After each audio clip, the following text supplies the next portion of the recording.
You ask, and we give you the royal experience. Arrive and awaken your heart. Explore life in ways only thought possible in your dreams. There are but a few places on earth so special, so unique, and so spectacular, where it becomes a rite of passage for the ambitious travelers, the courageous souls, to all have the one and only royal experience. That day when you look deep into your heart and leap into an ancient world so very different from your own, where magic, beauty, and love are shared forever, then you will have a royal experience. There is just one place on earth where the people make you feel a part of their kingdom, where you just might volunteer to awaken spirits, enrich minds, and work alongside communities to build, motivate, and inspire. This is truly the royal experience. When you dream of a different world, beyond the ordinary, beyond time, discover just how far you'll go to expand your understanding of life's greatest mysteries. There's just one place on this planet with so much to offer. Now is the time for you to have the royal experience.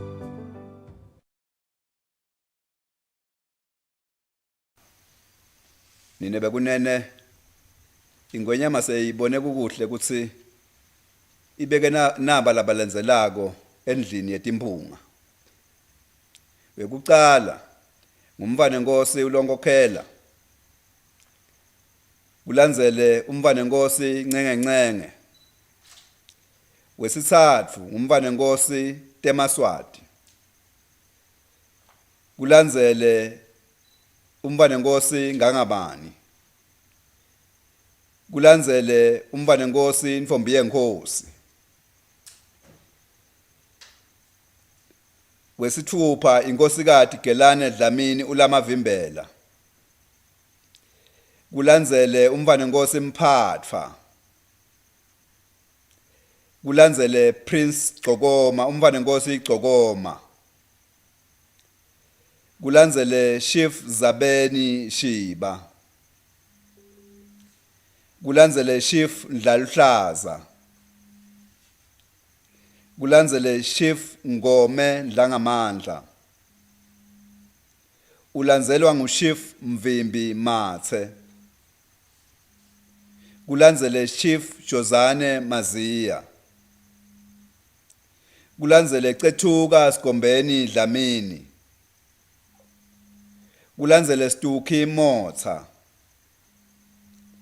Kulandzele Lindiwe Dlamini uLwagwebu. Kulandzele Pholile Dlamini Shakhantu. Lolandzelwa nguNeil Rackenberg.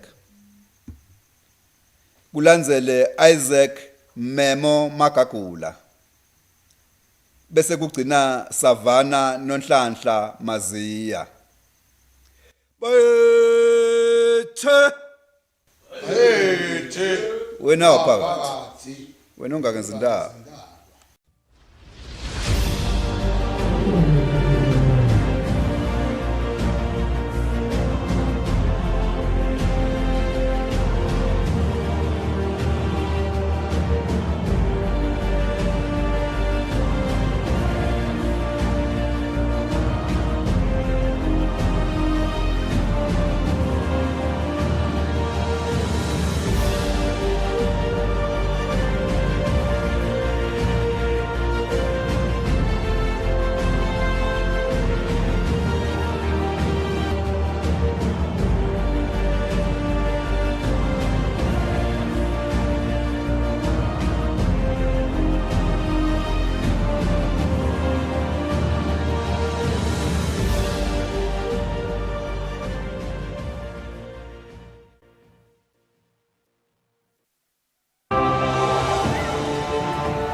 is a very beautiful Monday morning. Gwalamuhla sikuvusele sikwamukele ehlelweni Kusile breakfast show. Libito lami nguSifiso ngiwaka Ngumala ngihamba nemthombeni nolele Magagula sikulethela nje nalo uhlelo lwakho loluthandzako. Kuqala usuku lwakho. It is the 6th of November. Temperatures expected to start ku 17 degrees Celsius anyukele ku 28 degrees Celsius. Tawubalela mthombeni. Yeah, tawubalela namuhla. Very good morning to you Mnguni, and good morning to you, to our viewers as well. Sithemba ukuthi nivaka kahle lamhla ekseni. Sithemba futhi ukuthi nibe nempela somvo lenhle nalebusisekile. Sisacala livike nje sithemba ukuthi umdali utawuba nathi elangeni lamuhla. It is the 6th of November 2023. Kusele nje amaviki lambala ukuthi singene eminyakeni lomusha wa 2024. Kungumsombuluko ke lomuhla sitaba esikhuluma dona indzaba temali. The country will host the 7th International Remco Conference from today until the 10th of November ngalesihlanu. IRemco ke yi-initiative ye-water management emkhathini kwamave lamathathu lafaka ekhathi Eswatini, iSouth Africa kanye neMozambique.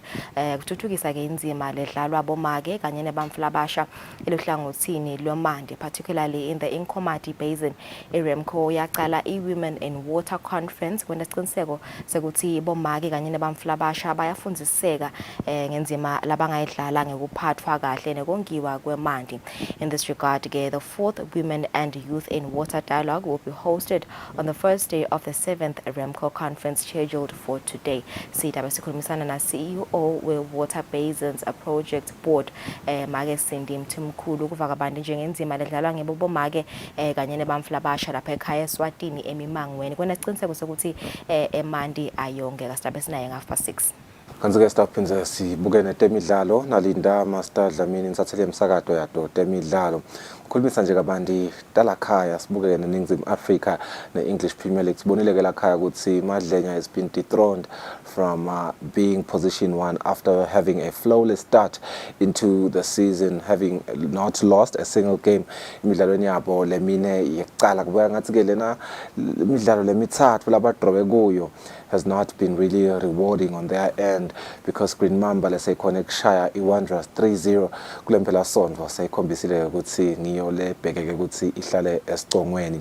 We want to discuss that in further development with Linda Master Dlamini when it joins us, but more so the spectacle is on the English Premier League after quite disappointments emaqenjini last day ukuthi-ke awine uma siye kuyo impela sonto. It was match day 11 of 38. Sibone iManchester United winner. Invoke besingakayigathi Manchester United fans surely won't be ngeke bayekele ukukhuluma nje sukwini lalomuhla njengoba ke kube incayizi vele esayidini langakabo bakhona ukuthi bawine. Kanti-ke sitawubuka Manchester City that couldn't manage to get a W. Arsenal couldn't manage to get a W, as well as Liverpool, which has been really interesting. We'll also look at the La Liga just to see what is going on between Atletico, Barcelona and Real Madrid, as well as Girona, because this season it's looking like it is really looking to be the best team in the Spanish league. Siyafuna ke tikhulumisa tonke letindzaba leti at 7:30 nasijoyinwa nguLinda Master Dlamini. Kanti-ke kumanje asibuke tihloko lethamba embili kumaphephandzaba.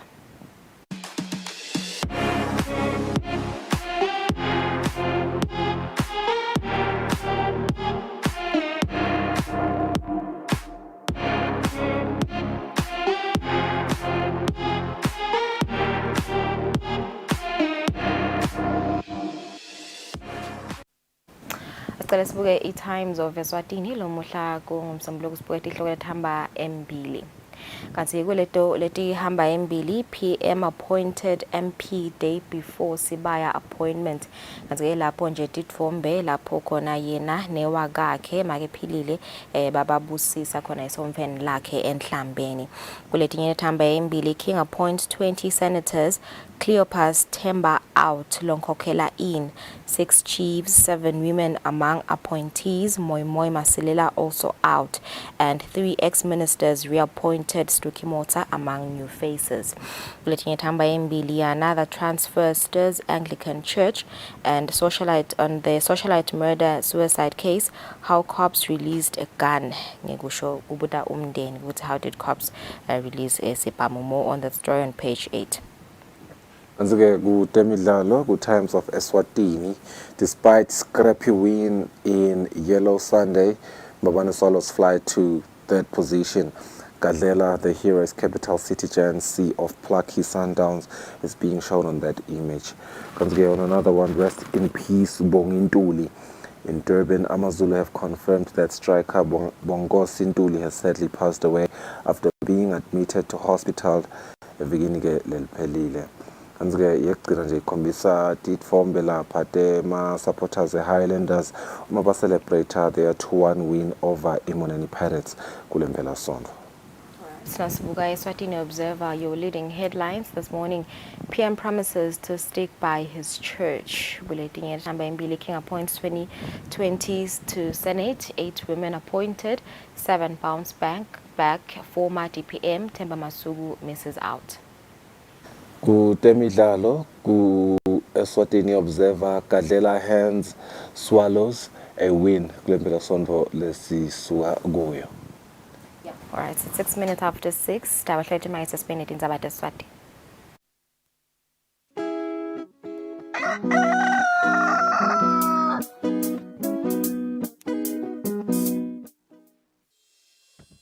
Umsakazo wetithombe iEswatini TV utibophelele kuhlonipha nekulandzela umgomo wetekusakata loweluswe libandla letekuchumana eVeni. Ngephansi kwalomgomo sitimisele kusakata tindzaba letiya ngaleso sikhatsi tindzaba letide emagama laqosheme letitsembekile letitsinza tonke tinhlangothi naletisebaleni kusukela kutepolitiki, tetemphilo, tekulima, tetinkantolo netemhlaba wonke jikelele siniletsela tindzaba njengoba tinjalo ngaleso sikhatsi letenteka ngaso. Kanzi kulo msakato siphinde sikulethele lonke luhlobo lwetemidlalo kusuka emidlalweni welibhola letinyawo kuye emidlalweni ledlalelwa ematafeni kanye naleto letichamuka ngaphandle kwakuleli. Leti tindzaba lowutiletselwa ngumsakazo wetithombe iEswatini TV.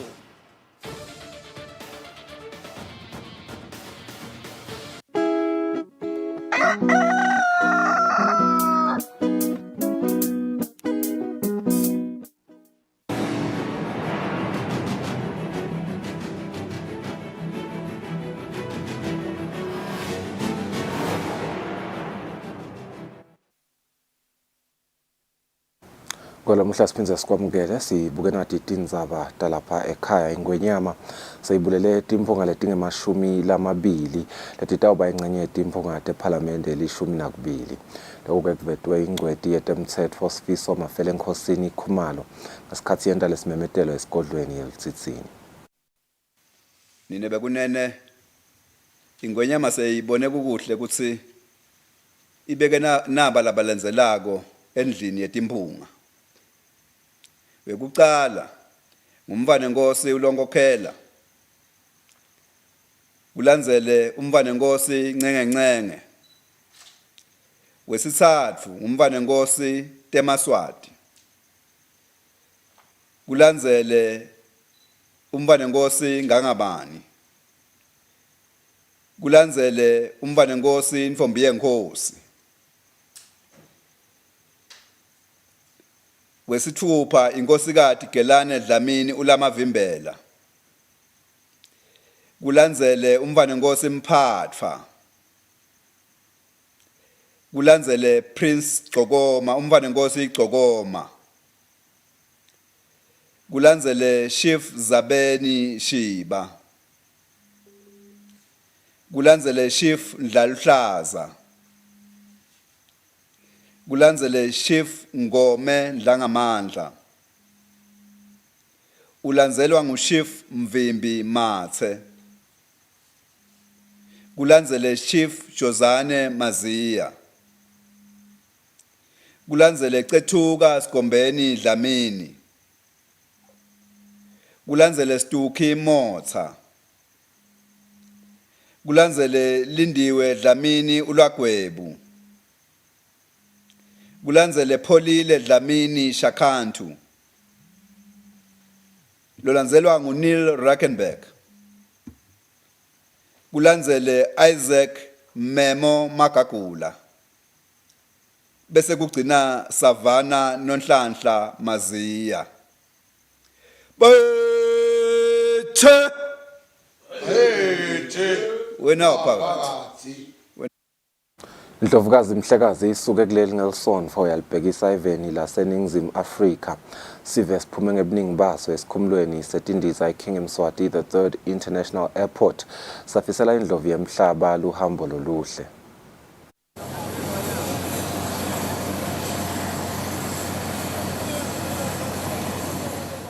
Uhambo lwendlovu yemhlaba luhlanganise sive lesuka etindzaweni etahlukahlukene salibhekisa kiso sifundzave saselibonjeni safisela indlovu yemhlaba lokuhle kodwa isangenela loluhambo lebelibheke eveni laseNingizimu Afrika. Indlovu yemhlaba isukele esikhumulweni setindiza iKing Mswati the 3rd International Airport eSikhuphe.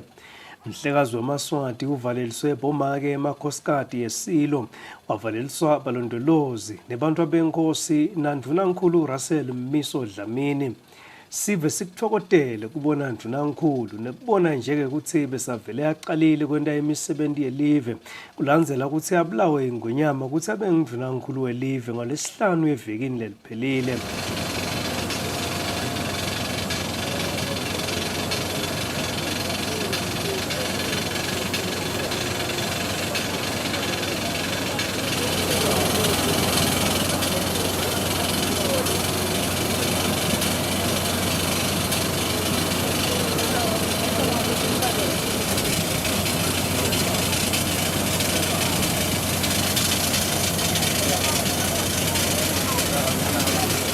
Bekuphumene amabandla ngehlukana kwawo nesive lesephethe lisuku lwangelisonto ngelisasasa saqhubeka nokukhanza koligugu nelicapho lelikhulu kuhlanganisa emavi sithi indlela enhle ndlovu yemhlaba.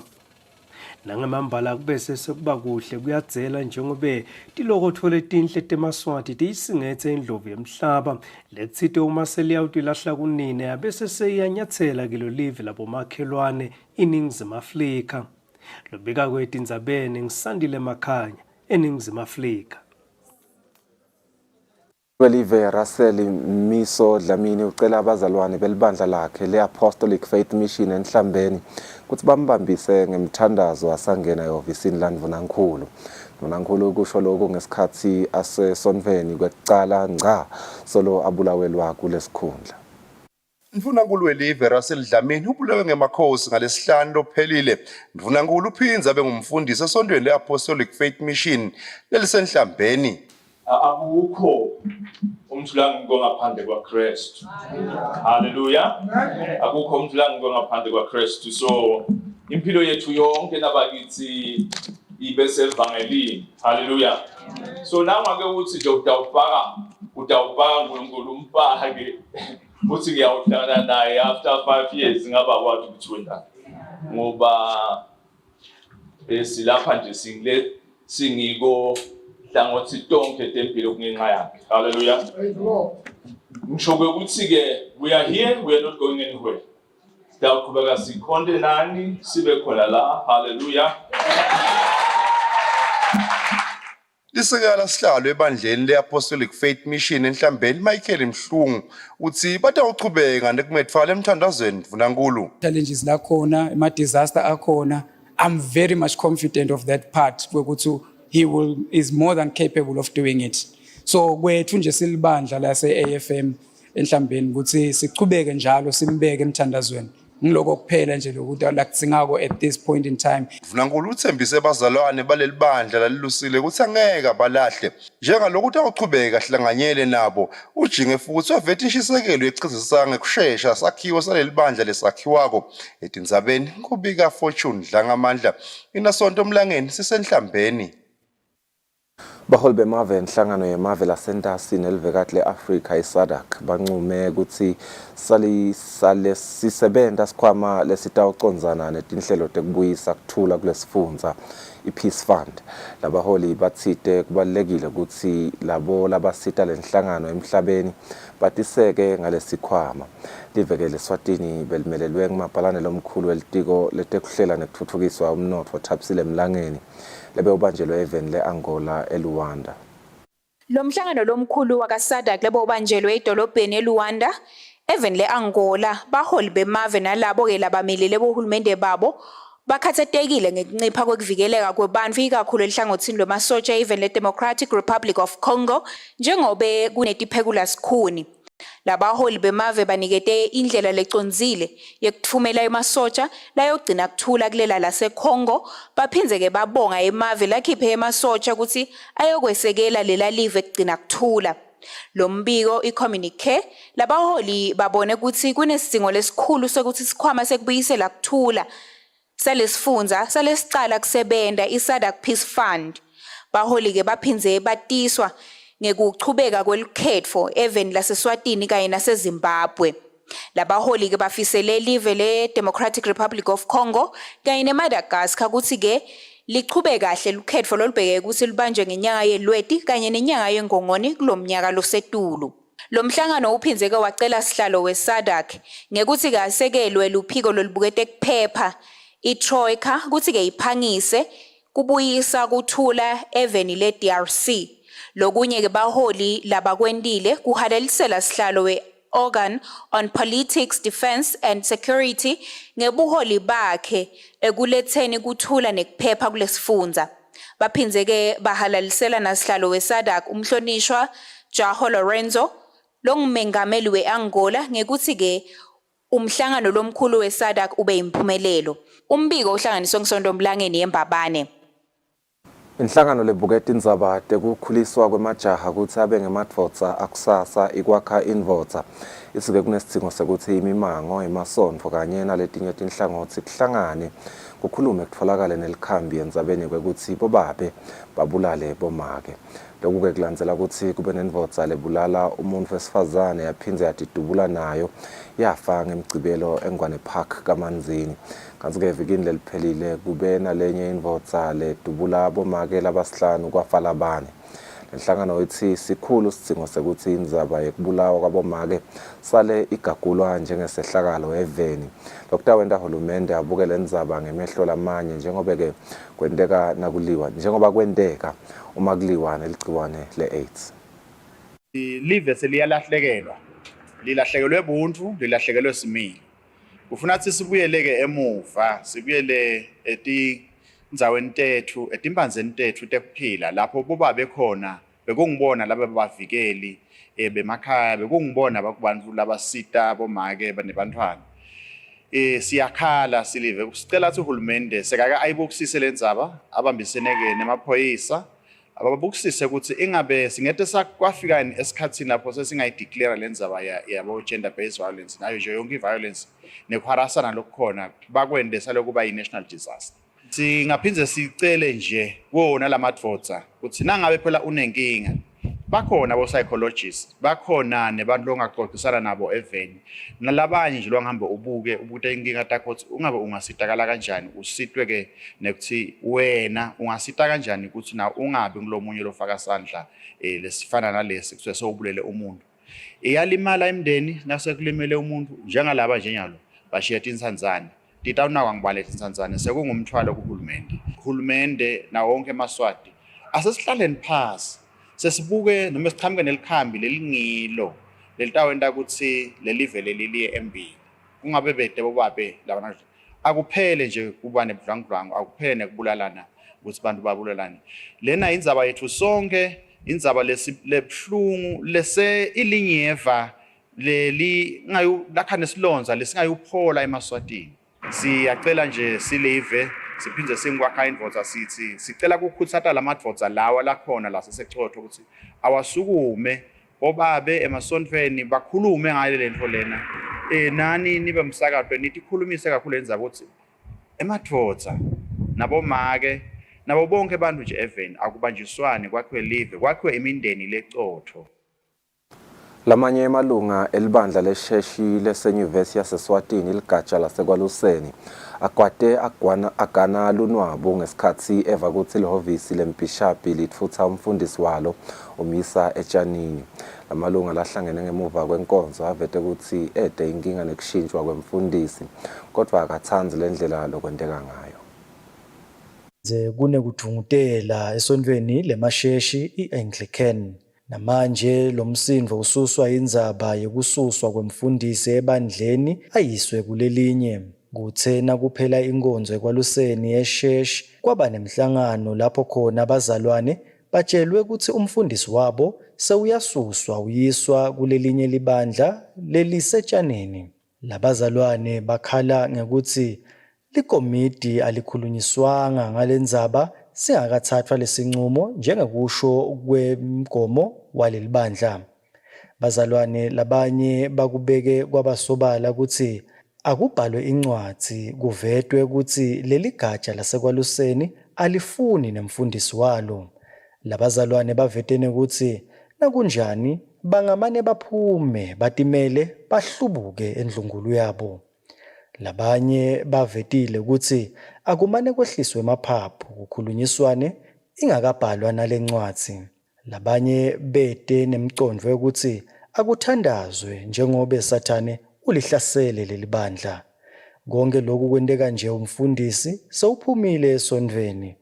Sithe nasikhulumisana naye wacela kungasho lutho kwamanje. Nasithinza umbhishaphi waleli bandla Dalsi Dlamini ucele ukuthi kushayelwe umfundisi Sicelo Dlamini. Umfundisi Sicelo uthe libandla kude lelingakusho kwamanje ngalendzaba njengobe layalwa ukuthi tindzaba kufanele tihambe tonke tingoni tangekhatsi ebandleni kucala tingakaphumeli ngephandle esiveni. Lokunye ke lokuvetwe ngilamalunga elibandla angeke kukhone ukuphindwa lana kulombiko njengobe kusafanele ukuthi umbhishaphi aphendule kiko kucala. Tindzabeni teSwatini TV kubika Themkosi Mavimbela nginaThemba Shabangu ekwaluseni. Tiwufune taphuma nawo umtimba welijaha lelineminyaka leli-15 lelingunjabulo Geja Dlamini lebelimite emfuleni iGreat Usuthu. Ngakusho kwemchumaniso wamaphoyisa kanye nesive Superintendent Phindile Vilakati, umtimba waDlamini utholakele ngelisonto bese ibumbene insimbi ye-12 yemini. Dlamini waseluve wemuka ngalesine lophelile ngensimbi yesibili intsambama endzaweni yakandinda. Wemuka nje bekakatse ahamba naThemba Mavimbela. Mavimbela uthi bebakatse babuya ngesheya emaplazini. Kanti-ke uthite umufi wangena kucala kunaye emandini.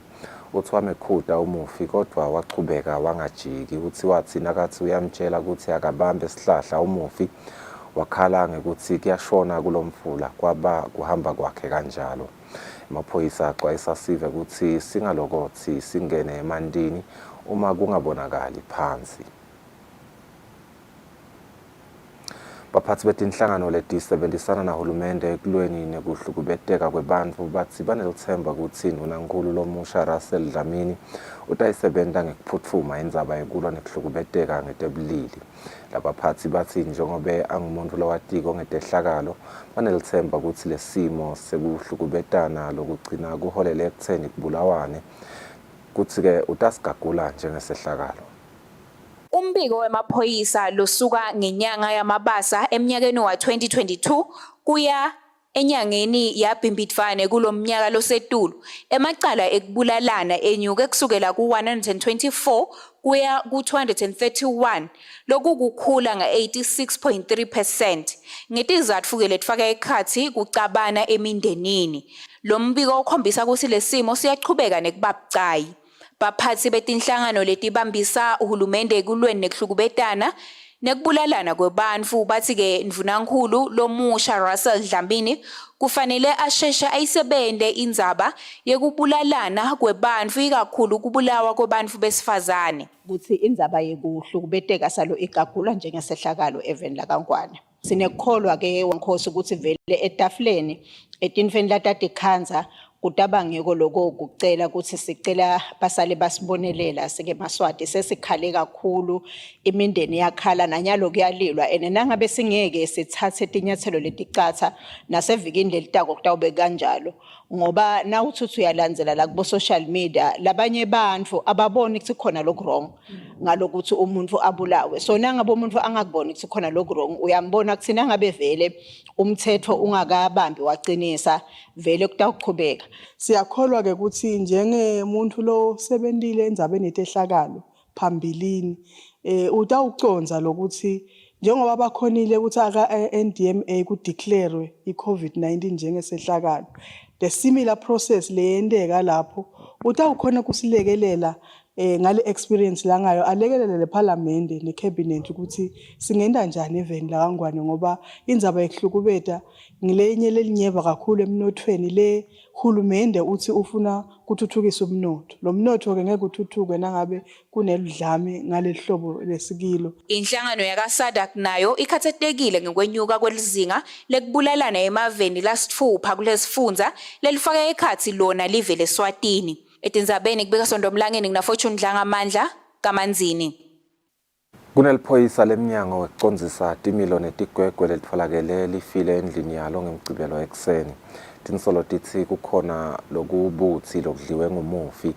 Umxhumanisi wesive nalomnyango Superintendent Gugulethu Dlamini uvumile lo mbiko nasikhulumisana naye ecingweni. Ulokushoko lokubutako imvovelele yendekile. Kushona kwakuthanda isho sikusanje kwayitolo. Beshishile emhlabeni ngiloko nje babele ngiyacabanga ukuthi mbele singakusho. Nokuthi kumbe besincestele naleyo mindeni ke umndeni wakhe ephihluko takhe. Kakhulu kade bantu abakho umkakhe sibancestele ngoba nje nyalo sekuphuke timbanzi esihlahla la khona bekathi sithola khona umthombo siphila. Nawo ke ema-correctional officials siyawalilela. Egamena Commissioner General sithi maphoyisa ngasini hayibe incane kude lokunganani lesingakwenda kodwa ke uthi Commissioner General la khona nivakazi uthi kumbe umthwalo sekungedulu kwemahlombe bakhona phela labakhona khona la ekhaya correctional services labanawo labafundisekile ngekusisida ngetindlela letehlukene. Sinabo psychologists sinel-office laka-wellness silelibhuke tonke tinkinga tethu ukuthi kumbe lingas-advise ukuthi siphume sibhekephi mase kumadima mbe sekufika la khona ingqondo seyihlaselwa seyinenkungu. Inhlangano lesambulelo setinhlangano letingakhi inzuzo ikhango sendlulise kutibophelela kwayo ekubambiseni indvunankhulu lomusha Russell Dlamini ikakhulu etinhlelweni letitawuba nemthelela lomuhle ekuvuseni umnotfo. Ngekusho kwalosabambe kuba ngumphatsi walenhlangano Eddie Mkhatshwa uthi indvunankhulu utawubhekeka ukuthi akhe ematfuba emsebenti latawuzuza bantfu labasha. Sithemba ukuthi utawugijima kakhulu ekubeni asite kakhulu eMaswati ngoba siyabona kakhulu lobusweti bukhona ikakhulu emimangweni mhlambe ngingathi kuwo wona ema-communities. Sifisile ke ukuthi asasebenta sithi inhlangano sisebenta kakhulu ngithi indzaba tekuhlukubeteka siyabona kulamalanga tibhebhedelekile siyathemba ukuthi le office lakhe mhlambe nalaba khona labashaya umthetho batasibukela kuleto nhlangothi because thina sithi inhlangano nje ngicishe ngithi lesisheshe sifike sitibone letindzaba leti ikakhulu kuleti ka violence. Siyamfisela ke wangosi asekilo le-office ukuthi utawusebenta ikakhulu ukuthi mhlambe nakuphela ithemu yakhe sidabe sesiyibona i-direction latayithatha mhlambe kulesimo lesikiso kube simo lesesicishe singcono sibone umnotho uphakama eveni ikakhulu sibonile abantu labasha bahlele emakhaya ngiko nje lesicishe ngazuthi siyakuphakamisa kakhulu ukuthi abavete leti asasebenta akudivete leti nhlangothi tekuthi abantu labasha bathola emathuba emsebenzi lokho kuthola ithuba lemsebenzi tawusho kona ukuthi economy itawukhula. Sivele singephansi kwamasipala welidolobha laseMbabane ikakhulu etindzaweni tekuhlala letibitwa ngema-informal settlements sicela lo masipala ukuthi akalungise imigwaco aphindze asivumele ukuthi sikhone kwakha tindlu letinsha. Lesive sikuvete lokhu ngesikhathi lo masipala adibana nalesive ngenhloso yokubutha imivo yaso endzabeni yemaphakelo timali yeminyaka lotako. Umnisa masipala waseMbabane nesive lakhe iThabethe uchaza kabanti ngemivo yesive levele emihlanganweni lehlukahlukene. Semathe emalanga so lo bangavumeleke ukuthi bakhe kumbe ngema-structures langathi aqinile ngenxa ye-building ban lebe yikhona So leso sivele sicelo lesihamba embili kakhulu ukuthi cha bacela uhulumende naye emasipala salababukela abakhona kungeda indlu sebahlala nebantfana endlini. Lokunye lokuvela kakhulu imigwaqo yedolobha fortune especially no phuma ku CBD. Imigwaqo yethu khanza ukuthi seyimidala kakhulu. Lokunye lokuvelako tindzaba temanti edolobheni. Due to climate change fortune kuyabonakala ukuthi asakhoni vele sesithola imvula letiningi kakhulu ngisho njalo. So bafuna kuva tinhlelo tamasipala leti tawukhulumisa lokho ukuthi lamanti langaka labesafika emgwaqweni stawathi. Umhlangano wekugcina lo wentweni lo masipala ube seFontaine. Sive siveta lokho lesifisa lo masipala akunakusise. Iyakhona into LCC kusibhalela incwadi yekwakha certificate esekufa umuntu makafela ekhaya. Iyakhona ukusendela letincwadi tetibhamu. Asikhete etindlini asikhoni kuwakha ukuthi masipala usivalele tindzawo siyakhe bantwana sihlala nabo ekhasi tingini babakoti sinabo ekhasi emakamerweni. Siyacela ukuthi kwakhiwe lanjani siniketwe kulanjani salisakha ngesitini nabakithi ngoba yena onke lamalanga siya esilanjani siyakha lo kuyabushuka le. Silala nalabantwana sebazala la etindlini. Ase basivalela lokwakha. Bantwana sebakhule sebanebantwana nalabatukulu uyabona lokulala ndzawonye nje. Sivele singephasi kwamasipala lidolobha laseMbabane sikhutsatiwe ukuthi sibovele emahhovisini alo masipala siyobuka ukuthi ngimiphi imisebenzi etophakelwa imali kumaphekelo timali eminyaka lotako etindzabeni kubika fortune dlanga amandla inasonto omlangeni siseFontaine.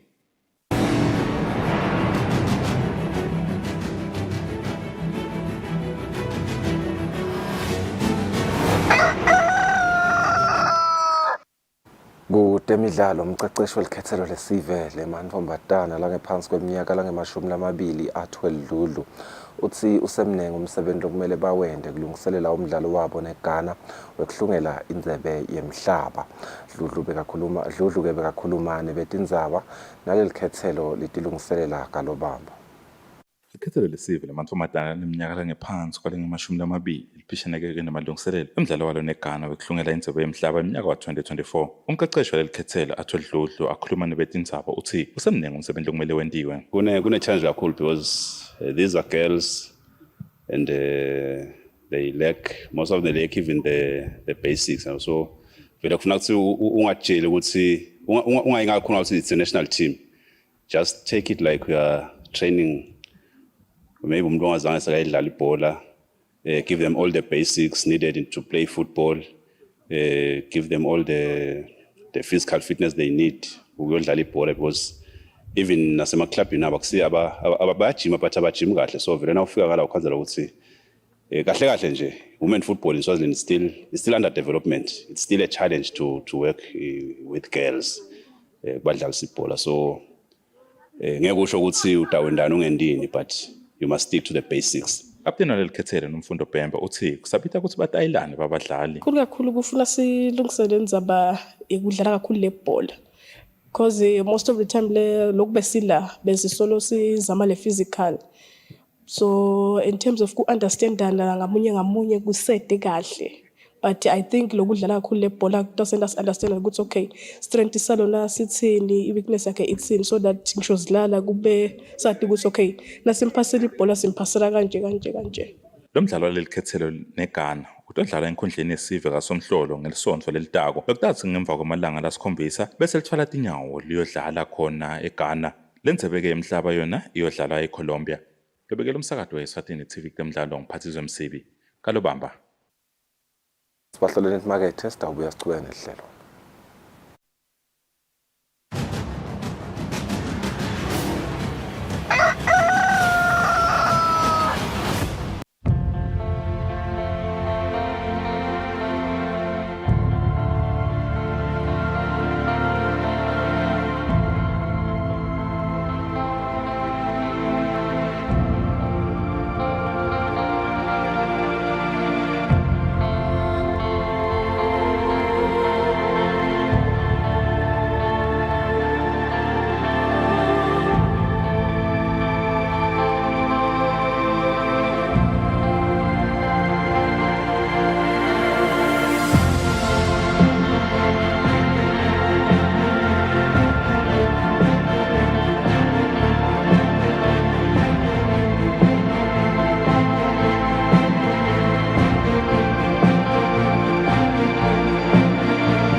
Asimze sinemukele siyakuvusela nawe lo Sanza kusivulela. Live in Eswatini will host the 7th International REMCO Conference from today until the 10th of November ngalesihlanu. REMCO yi-initiative ye-water management emkhathini kwemave lamathathu lafaka ekhathi ye-Eswatini, i-South Africa kanye ne-Mozambique. Kuthuthukisa ke inzima ledlalwa bomake kanye nebamflabasha elohlangothini lwemandi, particularly nje in the Inkomati Basin. REMCO yaqala i-Women and Water Conference kwenda isiqiniseko sokuthi bomake kanye nebamflabasha bayafundziseka ngenzima labangayidlala ngekuphathwa kahle nekongiwa kwemandi. In this regard, the 4th Women and Youth in Water Dialogue will be hosted today, mhlaka 6th November kuye mhlaka 10 November. Joining us now, we have the CEO of the Joint River Basin Project Board, Make Sindi Mthimkhulu, ukuchazela abanye nje ngawo lo mhlangano kanjalo nawo umhlangano bamflabasha kanye nabo make sibuka nje Donatinza bathi kongiwa kwemandi lapha evela. Sikuvusele Make Mthimkhulu, thank you for joining us again this morning. Siyakhuluma ukuthi bokhona utokhuluma ngewater indaba namhla sowubuke Donatinza bathi 7th conference ye-REMCO. I think mhlawumbe singangena nje kule conference kusichazela kabanti njengale collaboration yalama institutions lamathathu lokubuke yona i-water management i-Eswatini, Mozambique and South Africa. Ngibonge kakhulu thathu wethu ungivusele nakubabukeli ekhaya. Liqiniso vele ngihlale ngibonakala la ngidokhuluma ngetindzaba temandi, especially sihambelana nalomgomo wokuthi leave no one behind. So basically namuhla sikhulumisa kusetshenziswa kwemandi at a transboundary level. Siyathi ukuthi our rivers are starting in South Africa, going through Eswatini, ahambe aze afike eMozambique. So nasawasebenzisa lamandi kumgcoka lokwati lokuthi akasiwo ethu sodwa. Angithi ke kunetivumelwano emavela kaTenda nalabanye kamhlaba ngeke ukuthi sitawuhlephulelana lamandi. So even kule Inkomati, Maputo neMbuluzi basins sinayo lento yokuthi sikhulumisane nabo makhelwane. Ngidawubekisa nje ukuthi khona lapho kwaba khona nabo minister base South Africa, base Mozambique nala Eswatini batolontsha khona libandla lasesebalakhile lekuthi tawubuka kusetshenziswa kwale mifula lesishiyelana yona. Thineke sisebenza ke singilaba on the ground. As bohulumende bendatha incomo ba decide ukuthi into titawendeka kanjani bese ke la phasi kunemuntu lokufanele ukuthi ende tinto. Eswatini ke sine Joint River Basin Authorities Project Board lebuke kusetshenziswa kwemifula yakhona. South Africa Enkomati kune Inkomati Usuthu Catchment Management Agency, eMozambique kune Araso.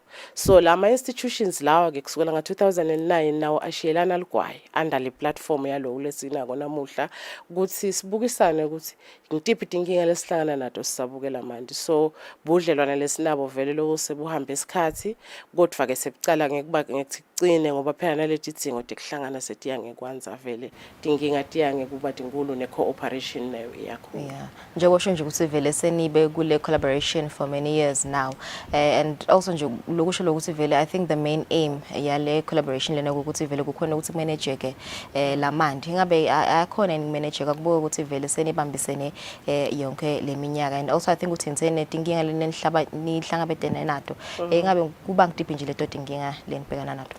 Angicala ngekusho ukuthi ingabe siyakubona ukusebenzela lo budlelwane bethu kusukela leminyaka lengaka.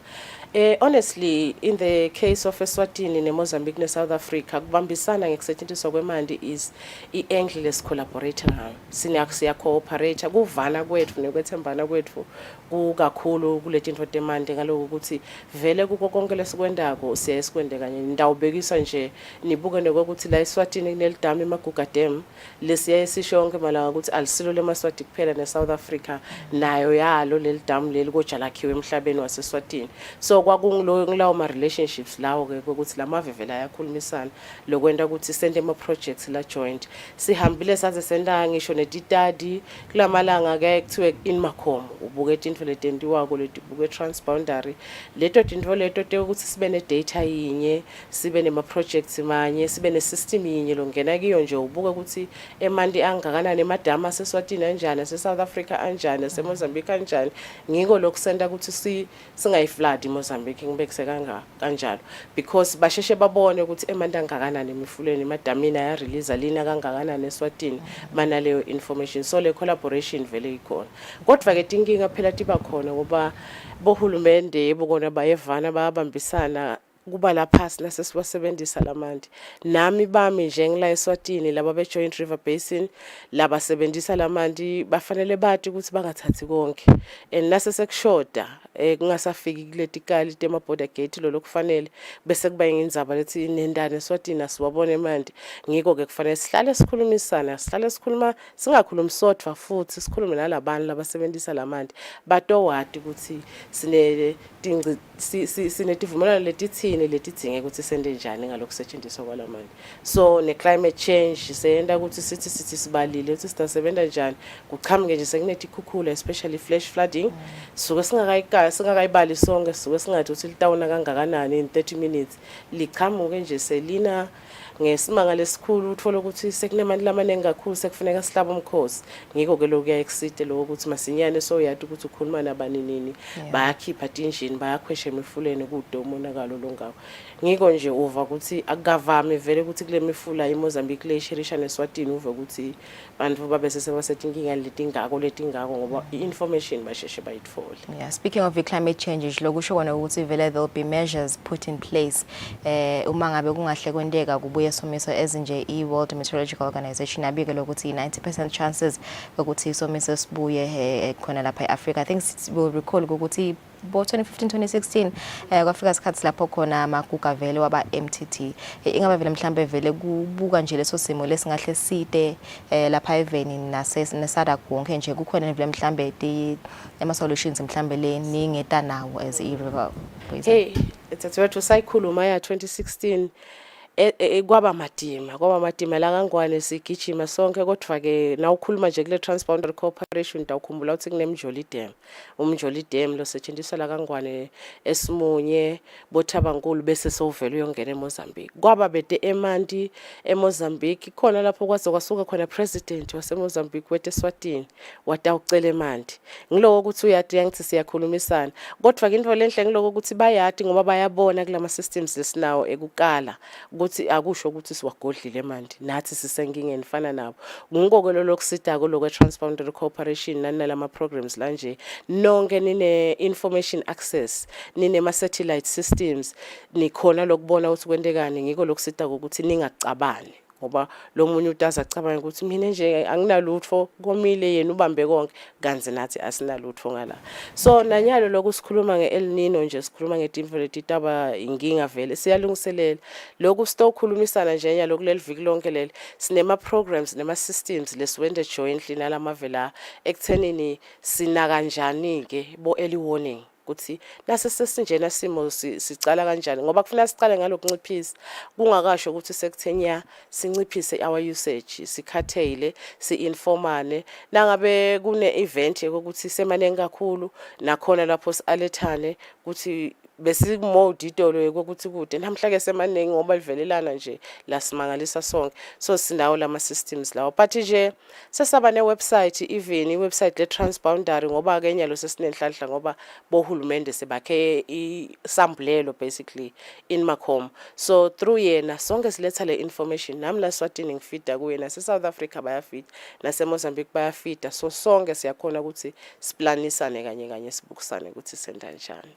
Lokho ndawuhlangana nje kuleli viki lonke leli 7th conference ngabe mhlambe ngimaphi nje ama pressing matters or issues nje leni ibheke ukuthi veleni wathingithe nitfule mhlambe nesembululo go onke hela ama issues la and also looking back nje from the first conference sesifikile lana the 7th conference niyayibona inichubekela phambili mhlambe la ma recommendations niyabona yini vele implementeka. Yebo angicale ngaloko ukuthi sithingitha ini uvele nje wayishaya enhloko thathethu nawubuta ngeinformation idata into ethi kanjalo that is the focus ngoba sonke siyadi ukuthi angeke uze uyimanage into longakayikali ufuna ukuthi ukhole lokuyikala ubone ukuthi ithini sicala lapho ke kushela nini ligwayi ukuthi nangifunza nje mina ngalanga kimi ngibona ukuthi isimo sinjani angakanani lamandi akhona ayancipha ahlobile into ethi kanjalo so the data and information exchange is there but pheze kubanele nzabe hydrology yona nje ukuthi enda njani lamanti lamifuleni ngoba phela kukodwa nje ukuthi siyawasebenzisa, but there's also the element ye nature ukuthi how is the river behaving. Imifula ine tendency ivele bese iyambontsha ihamba kulenye indlela iyancipha seyihamba phase esihlabathi into kanjalo. Sidiscussa tonke le tinto leto ngakimi ku kanjani eSouth Africa kanjani stoward sonke lo mfula noma singahambi wonke malanga sibele bese kubalele nzabe information exchange ukuthi sishiyelana njani. Ungathi nawo uthi wena 2 millimeters nami nangithi 2 sibe sikhuluma into etingafanani. Funeka sikompare mahapula nemahapula hayi ukuthi wena ukufundza ngale indlela mina ngikukhulumisa ngale indlela. Bese ke kuba ngile aspect ye stakeholder involvement. Ngiko nje thina sinabo women and youth ngoba asitendeli thina sendela labantu. Asithi noma sathi thina ukuthi kwendekani lapha nalabantu nabo babe badila. And then the other subject is climate change. Climate change ke ukuthi sitilungiselele ngoba vele seyisitholile based on the things that are happening. Okay. So those are some of the subjects that we'll be doing. But nje format ithi kunema scientific presentations pheze kunema practical applications ukuthi lokwendekile kuphi kuhamba njani sibonisane ama examples phinze ke sibe nalabo ma researcher ngoba sinabo dokotela and all sinawo ke nema international partners nawo la kasitshela ukuthi kwendekani eGermany neNetherlands neBelgium ngoba nabo basherisha imifula so siphelele nje neba international Matabe bakhona bonke. Alright, so besides the 7th conference, kunale 4th conference as well. Yabomake kanye nebamfla basha women and youth in water. Kuchazela ngayo nayo ukuthi vele ngabe niyabona nomehluko solona cala le conference le nokuva nje irole kumele ukuthi bomake kanye nebamfla basha nje kumele bayadlale emimangweni ukuzama kwanzisa lwati ngato tindzaba edokongiwe kwamanje. Asangicane nje ngekusho ukuthi you realize ukuthi le conference le ye cooperation yes 7 kodwa nawuthi women so uthi 4 kusho siselele emuva leyo iphutile lokucala ukuthi sibone ukuthi uyati funeka sibakhulumise laba labakhi ekumanageni manje so sacala emuva singilama lamathathu ukucala le conference yabo make but ipurpose yethu basically kuloko ukuthi si involve lo muntu lothinseka kakhulu ekusetshenzisweni kwemali na uthi nje emanti angcoliswa ukuthi abantu bawashe emifuleni noma emanti akeneli ngilaba labangadi nalokuthi kufanele ukuthi lamanti bawashiye ngoba babona umfula nje bona babona ukuthi besisolo silapha yonke leminyaka ngeke ke sacala ke engage kibo and ke sizaba nalo encourage ukuthi bomake basukume bawasebenzise emanti kuze ukuthi bazuze ngawe but also babe ne ku-participator kule space lesi especially in the science and engineering field uthola ukuthi kude labo make nala kangwane nje nakukhulunywa bomake emantini bancane kakhulu enhlaleni babona senze niyasathi nekusathi ngebuso ngoba vela basibo baningi sizama encourage labantwana basesebancane ukuthi bangafunza babuye bathola imisebenzi kule angle yekumanager imali yini lele suke siyibuka nasethi nje women and youth sishelana ligwaye ke ukuthi thina sichushisana kanjani ukuthi sikhule kule sphere lesi sibe ne live leli meaningful in decision making manager emandi singacani siphinze sigcinela Eswatini as well understand this is bigger than us it's a transboundary thing it's also an international thing so sihlomisa labantu babethu ke ukuthi khulani nento nje namhlanje siyobe sinabomake labacavile labasebenza ko laba kuma managerial positions senior positions labane experience bashare nalugwayi nalabancane ukuthi thina sinema challenges lanje laba basho thina sende nje eSouth Africa nabo bomake bakhona nebase Mozambique sishiyela neligwayi ukuthi ningakhula kanjani ngoba bakhuliswa ngithi nalabantwana bethu I will assume ukuthi mhlambe ku the past 3 conferences nje bekuba khona hlangothi lapho khona bomake kanye nebamfla basha bebasharisha lawo ma ideas lawo ukuthi bona ngimapha ama roles labangawadlala kuma communities kuzama nje konga emandi kuphatha kahle emandi ingabe nje ukuthi sharisha nje lawo ma ideas mhlambe lo wakhumbulako ukuthi kuba yini mhlambe imibono labayibekako bomake kanye nebamfla basha yesa. Yes, so honestly in the few ones the focus has always been on women but siyathi ke Eswatini sicale women and youth Kanti na internationally youth is now becoming a thing. Siyaqala kulomnyaka lo ukuthi ne youth ihlale kanye kanye nabomake. It has always been women, but the issues lebeti discuss about women are the real challenges ekuthenini agriculture, for example, transboundary level yinto lenkulu leseseyikuyona economic activity lendeka. But in terms of gender uthola ukuthi labo makabekho lana sesekuthiwa kuyashezwa nje kusheza abantu ngoba phela sethi game debantu labadzala uthola ukuthi sebasalela ngemuva. And then the opportunities ekwena ama projects lamancane ngoba uthola ukuthi lamanti la transboundary they then focus kula lamakhulu ama projects eklima umoba kanti sifuna nje 2 hectares ama vegetables sifuna kwenda ama butternut ama baby marrow into kanjalo. Those are the things we have been discussing as women. But also lento ukuthi singakhulumi sihleli le phasi kuphela, we have to be in the decision making la itafuleni la kukhulunywa khona letinto le boardroom la kendwa khona lama decisions. And that's where we were trying to raise powerful women with a voice ukuthi bangene ke nabo bawo participate. And it is really increasing ngoba la kangwana ngathi siyasakhe ama board se likhetfo uyabona nyalo with that effort lebesiyenda nalano makhetfwa kwendwe ama elections ema board ema river basins. So yakho webhodini bakhona bomakela ababili bobakhona nakulena qala bekuba boba bebodwa nje emabhodini onke la into edingomo ekusetshenziswa kwemali. So those are the things we are trying to do, sis. But sibuka towards ema joint projects ukuthi nje kube kuthiwa kune project le ndiwa ngana lidamnali ibenefit abase South Africa base Mozambique base Eswatini sihamba siphokophele lapho and bomake bayadenda tindvo siyethemba kutawufika lapho. Kunjalo, right? So le mihlangano iyaqala yemibili lamuhla until Friday, but lona we youth wona ulamhla kuphela. Yes. But nje ukuthi mhlambe yini nje mhlambe sivile singayigathi lesifise kuba ingcenye lo mhlangano. Yes, so the conference is the whole week, but the focus on the youth and the women specifically ngileya namuhla. Shothi nje na ungaya namuhla uyosihlola lapha utawukhanza abantwana labanengi labethu be youth in water as well as the women also nala kangwane sibamobilizile labasebenzisa emanti nase South Africa nase Mozambique bebavele bakwenda for the 3 consecutive years bomake. Okay. So you'll find us sikhulumisana ke what is transboundary cooperation, yini ma opportunities lapho, yini ma challenges lapho. Namhla sinento le exciting, we call it speed dating, where the youth will be asking the adults, so how have you maneuvered there? What are the, how can we go through challenge lenjena sende njani nasifuna lokho ningasithushisa nesithini and things like that. Kusa panel after lunch sistabe senda lokho.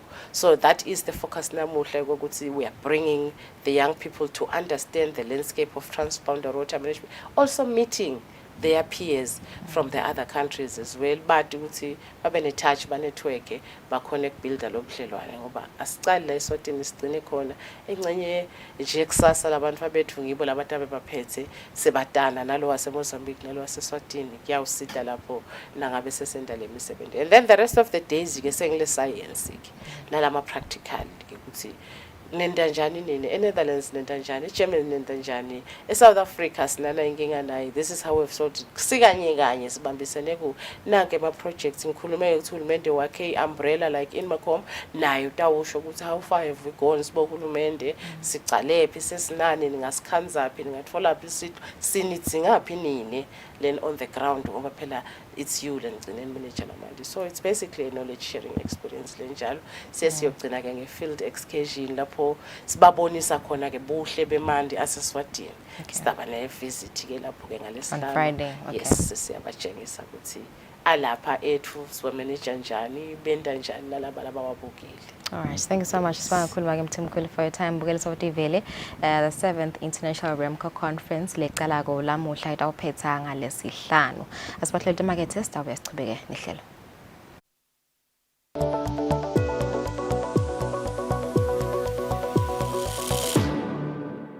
We're talking about data today. Why should you care about data? How can health data help you? Here to talk to us about it is Dr. Samira Azma. Welcome, Samira. Samira, talk to us about what health data can do for us. Why should we care about it? Vismita, why we should care about data is that data is just not about numbers. Data is about life and death and quality of life. Data is about people we interact with every day. Our mothers, fathers, brothers, sisters, and children. Data is used to empower them, and data is also used to hold ourselves accountable as well as the world accountable for the right decisions we should make to make the environments healthier for populations. Let me start by a basic question. Is that what kills most of the people? The fact of the matter is today, many of the deaths go unrecorded. And we don't know for many deaths and many people what kills them. The cause of death is not recorded. And with that, we have a blind spot. And data truly tells us where to invest, where to make a difference. Without data, we are truly flying blind. So, Samira, what you're describing is if we don't have data on births and deaths, clearly there is missing data, a lot of the times probably misrepresented data. So, actually, give us some examples of when health data has been used to save lives.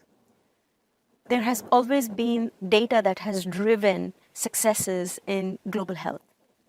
For example, we know that tobacco use is responsible for billion deaths in this century. And we know that many more billions of people will have disability or will be driven into poverty as a result of tobacco use. And with having good data on tobacco use and tobacco control policies, we are able to know what solutions work the most to prevent kids from starting to smoke or for adults to quit. And we have very good cases, for example, from Philippines and Thailand, where those governments had the foresight and increased tobacco price as a result of tobacco taxation, and revenues were generated.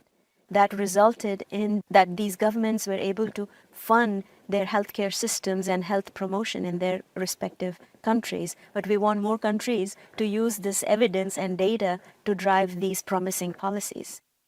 WHO works with data all the time, and a lot of the times data will be questioned when we generate reports. Talk to us about how WHO works with data. And how can people know that they are looking at data that's robust?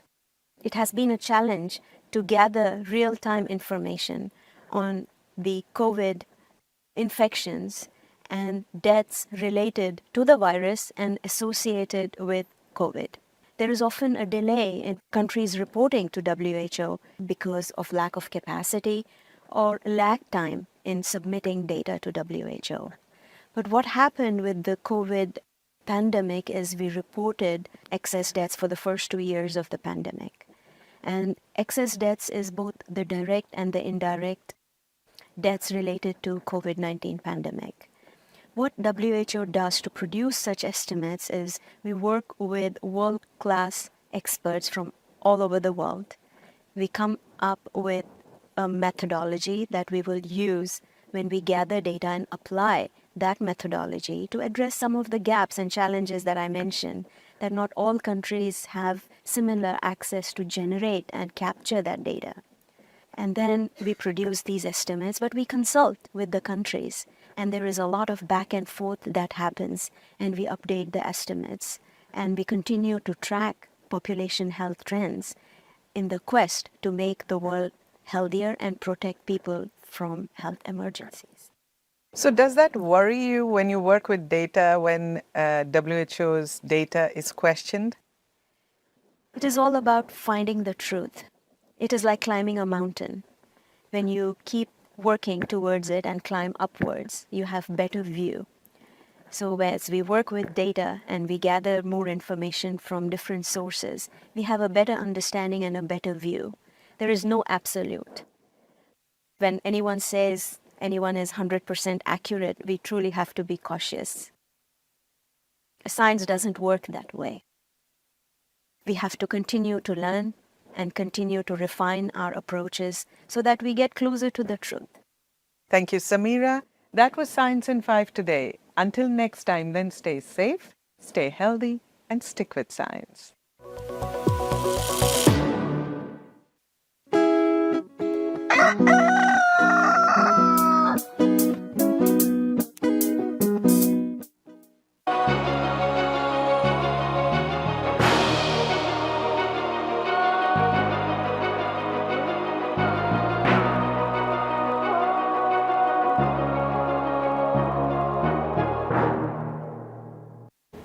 Welcome back. Thank you for staying with us. Let's take a look at international news.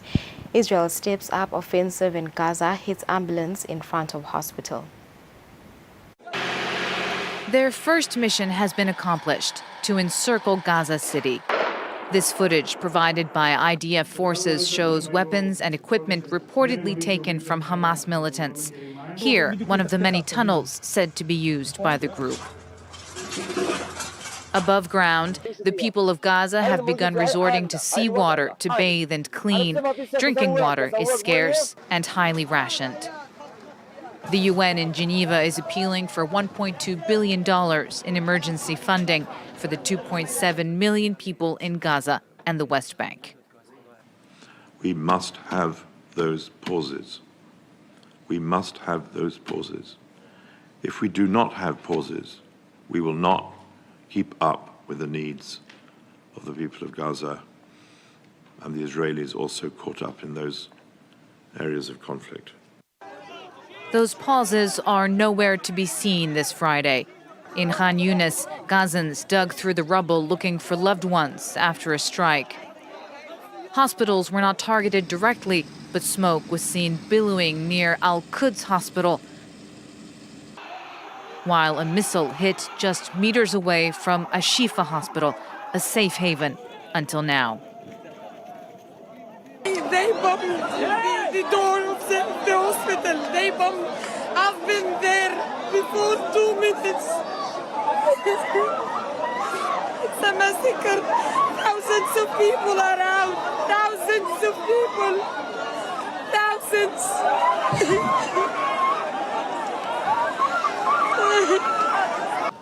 As losses mount, these Gazans are returning to the enclave after they were kicked out of Israel, knowing they might be the next victims. An Israeli strike on a car in South Lebanon killed 3 children and their grandmother on Sunday. Lebanese authorities said all 4 were relatives of a journalist who was also wounded, the official Lebanese news agency said. The strikes came as the Israeli army said an attack from Lebanon killed an Israeli citizen in northern Israel. Viewer discretion is advised on the following story. These images show the aftermath of a fatal strike in southern Lebanon. Civilians and emergency workers can be seen attending to the wreckage of a car, where it's reported that 3 children and their grandmother were killed by an Israeli strike. They are the relatives of a journalist who was also wounded. I carried 3 children, 3. They were burned in the car. No one could save them. I carried their mother, but she kept screaming and saying, "My children, where is the terrorist?" Earlier on Sunday, 4 workers were also injured when Israeli bombing hit 2 ambulances, according to Lebanon state media. Israel's army has said that it operates on intelligence and will examine every event in Lebanon thoroughly. Regarding Lebanon, we attack on the basis of intelligence information and we will continue to attack. That is our mission. Anyone who threatens us, we will attack them. And every event, of course, that occurs in Lebanon, we examine it and learn about it to understand the details. In response, Hezbollah fired rockets into northern Israel and 1 Israeli has reportedly been killed in the attacks. The border is a growing site of tension after weeks of cross-border clashes and is another source of concern that the Israel-Hamas war could escalate into wider regional conflict. Palestinian workers from Gaza who were detained in Israel and the occupied West Bank after the October 7th Hamas attack and deported back to the besieged enclave on Friday say they were tortured and humiliated by Israeli soldiers in custody. Observers record harrowing testimonies a day after their release.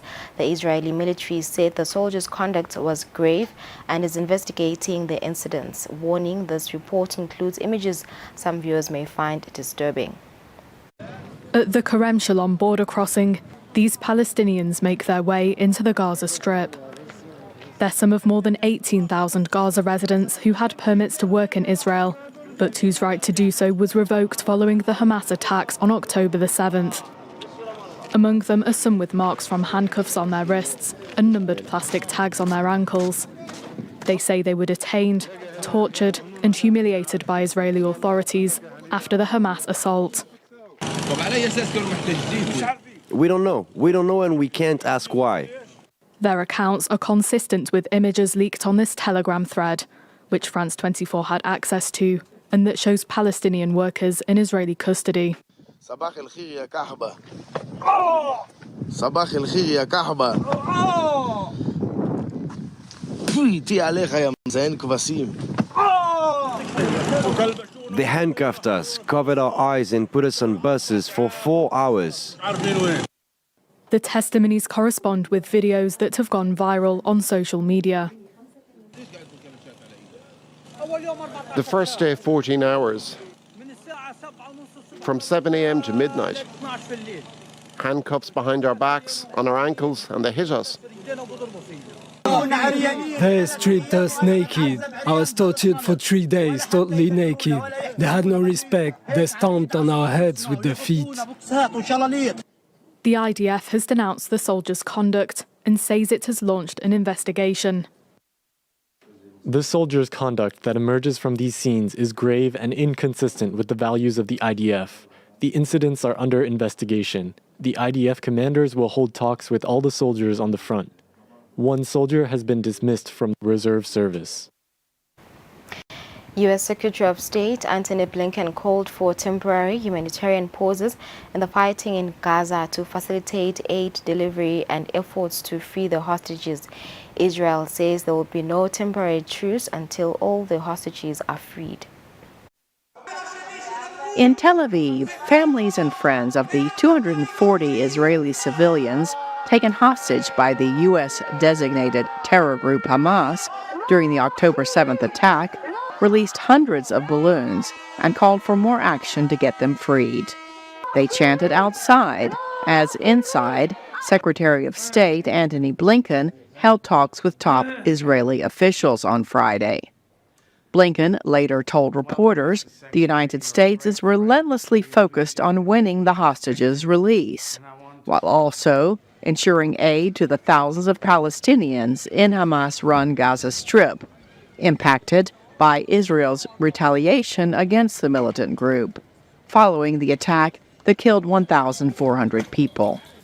We believe that each of these efforts would be facilitated by humanitarian pauses, by arrangements on the ground that increase security for civilians and permit the more effective and sustained delivery of humanitarian assistance. But shortly after their meetings, Israeli Prime Minister Benjamin Netanyahu rejected U.S. calls for humanitarian pauses in the shelling of Gaza. I conveyed that we are proceeding with all our might, and Israel refuses any temporary ceasefire that does not include the return of our kidnapped hostages. Israel will not permit the transfer of fuel to the Gaza Strip and opposes the transfer of funding to Gaza. As outrage grows at the images of death and destruction coming out of Gaza, many have called on the U.S. to do more to ensure the protection of civilians. More than 9,000 people have been killed in Gaza, according to Palestinian health officials. We need to do more to protect Palestinian civilians. We've been clear that as Israel conducts its campaign to defeat Hamas, how it does so matters. It matters because it's the right and lawful thing to do. It matters because failure to do so plays into the hands of Hamas and other terror groups. There will be no partners for peace if they're consumed by humanitarian catastrophe and alienated by any perceived indifference to their plight. Linda Robinson is a senior fellow at the New York-based Council on Foreign Relations. I think he's got to get some immediate movement because those images and the situation is so devastating. But I think the next thing is really to get Israel to articulate what its game plan is, and ultimately with a goal of a more circumscribed definition of what success of the military operations would mean. Another goal of Blinken's visit, preventing a widening conflict, says Gilead Sher, who was chief of staff to former Israeli Prime Minister Ehud Barak. He spoke to VOA via Zoom from Israel. The second objective, I think, is to proceed with the deterrence of Israel's enemies, Iran and Iran proxies, such as the Hezbollah, to not dare to open a second front in northern Israel. In his first public speech since the war began, Hezbollah leader Hassan Nasrallah said Friday his group had entered the battle with cross-border fighting between Israel and Lebanon. But he stopped short of announcing that the militant group is fully joining Hamas in waging war against Israel, and said he was not aware of the October 7th Hamas attacks in advance. That speech may be on the agenda on Blinken's next step, Jordan. The EU Commission has proposed another $53 billion in aid for Ukraine. The announcement came as Ukraine's military readies for another winter war with Russia, and Ukrainians brace for another season of cold weather and possible attacks on the power grid. Firefighters battle ablaze after what Ukraine described as a Russian drone attack on the city of Kharkiv. No word on casualties. Ukraine says this strike was part of a massive drone campaign early Friday hitting critical infrastructure in the country's south and west. A chilling reminder of last year's attacks as winter approaches and temperatures drop. Russia's drone campaign followed a video released Thursday by Ukraine claiming to show Ukrainian forces deploying drones of their own against advancing Russian armored vehicles. VOA cannot independently verify the location or date of the video. Ukraine says the drone strikes were near the city of Avdiivka in the Donetsk region. The pre-war population of 30,000 dropped to about 1,500 today. And as Russian forces move to encircle Avdiivka, Ukraine's regional police released video of officers evacuating the last civilians from nearby towns. They captured an exchange between an elderly mother and her son in which he tells her to leave, and there's no water, no bread, nothing. The woman responds, "Leave me alone." Ukraine's leadership and military continue pushing for more sustained international support and advanced weaponry. Ukraine further seeks EU and NATO membership. It was amid this backdrop that European Commission President Ursula von der Leyen visited the capital Kyiv for a joint news conference with Ukrainian President Volodymyr Zelensky. Von der Leyen said the Commission would recommend another $53 billion in aid from EU member states to Ukraine. Just days earlier in Berlin, EU foreign ministers met to discuss future expansion of the bloc. Germany's Foreign Minister Annalena Baerbock expressed confidence that Ukraine would gain membership after a vote in December, adding, "We want to see Ukraine a member of our European Union." Back on the front lines in Ukraine's Donetsk region, soldiers staffing artillery say they've noticed an uptick in Russian artillery use over the last month, something the South Korean intelligence service blames on its northern neighbor after alleging Pyongyang provided Moscow with more than 1 million shells. It's all adding up to a situation wearing down on soldiers and civilians alike. A lot of people, of course, in the world are tired. Of course, it's understandable. Somebody tired on the battlefield, somebody tired on their works, and somebody tired abroad. They want to come back home to their husbands, to their soldiers, to these guys, women and children. Somebody tired from European leaders to support Ukraine. Yes, of course, because long war. For soldiers like those serving in the 67th Mechanized Brigade who report 20-hour-long firefights with very little rest between, that long war hits home. And diplomatic reinforcements, albeit potentially around the corner when the EU votes on Ukraine's accession in mid-December, aren't coming fast enough. Ukrainian farmers say Russian drones have been targeting grain storehouses in central Ukraine in an attempt to harm the country's infrastructure and economy. These grain facilities in the city of Uman in Ukraine's Cherkasy region were targeted early last month by Russian drones, says the chairman of the Ukrainian Agrarian Council, Andriy Dekun. He was in town on the night of the attack. On this place was 7 rockets, and they arrived to 7 warehouses where was a storage of grain. And it was, no one can say it's just a mistake, because it was 11 actually rockets. 4 of them were nearby this territory and 7 directly to this territory. Dekun believes Russia is shelling Ukrainian grain storage facilities on purpose. Even so, we can protect our Black Sea ports, but then we need to deliver grain from the middle of Ukraine, from the north of Ukraine, from the western parts of Ukraine, to deliver all that grain to the ports, and you need to have this infrastructure. And what they are doing, they are destroying it. Russia's attacks on grain facilities basically erase the farmers' final profits, says Boris Yureskul. For over 3 decades, he has been growing wheat, barley, rapeseed and corn on his 15,000 hectares. This year, we got a very good harvest, but the result of our work depends not only on the harvest, but on the market prices as well. After Russia's shelling of Ismail and Reni ports, the prices first rose a little, and then immediately dropped by some 20%. Dekun is certain Russia's attacks have two aims: to damage Ukrainian farming infrastructure and the Ukrainian economy. If we compare Ukraine with other countries like United States or EU countries, agricultural GDP in those countries is from 1 to 3%. In Ukraine, it's more than 17% before the war, and it's 50% of currency revenue for the country. So it's very vital for our economy and very vital to win this war. Dekun has a defensive strategy, however.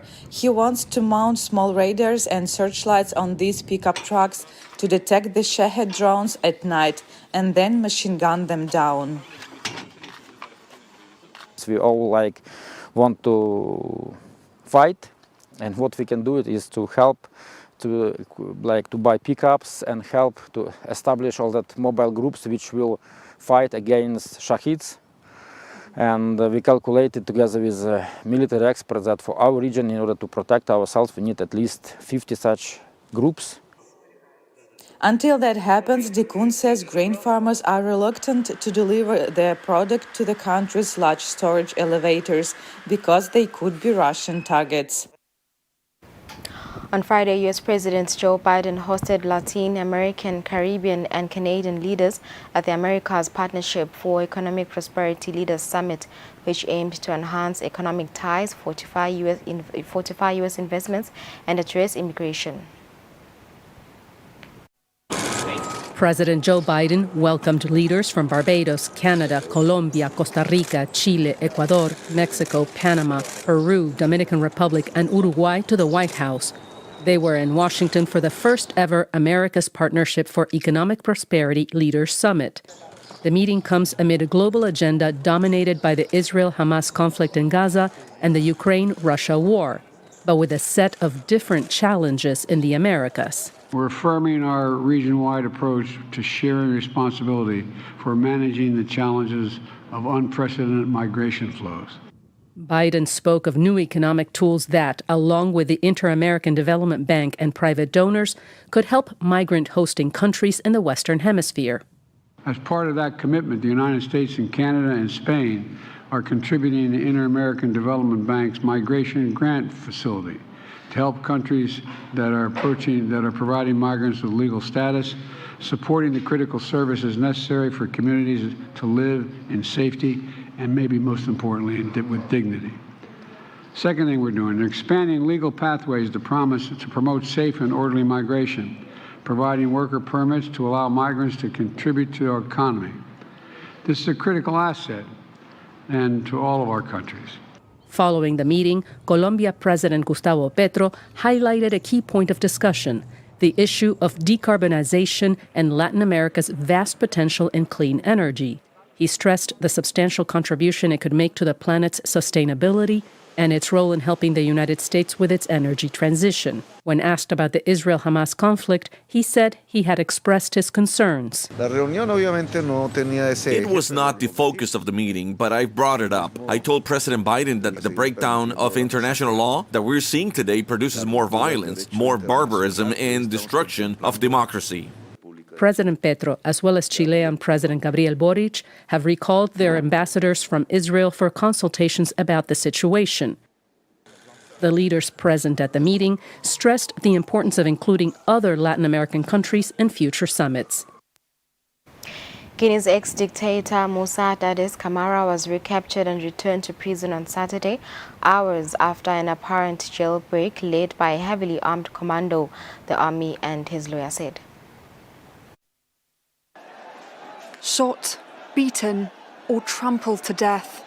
At least 150 people were killed in this stadium on the 28th of September 2009.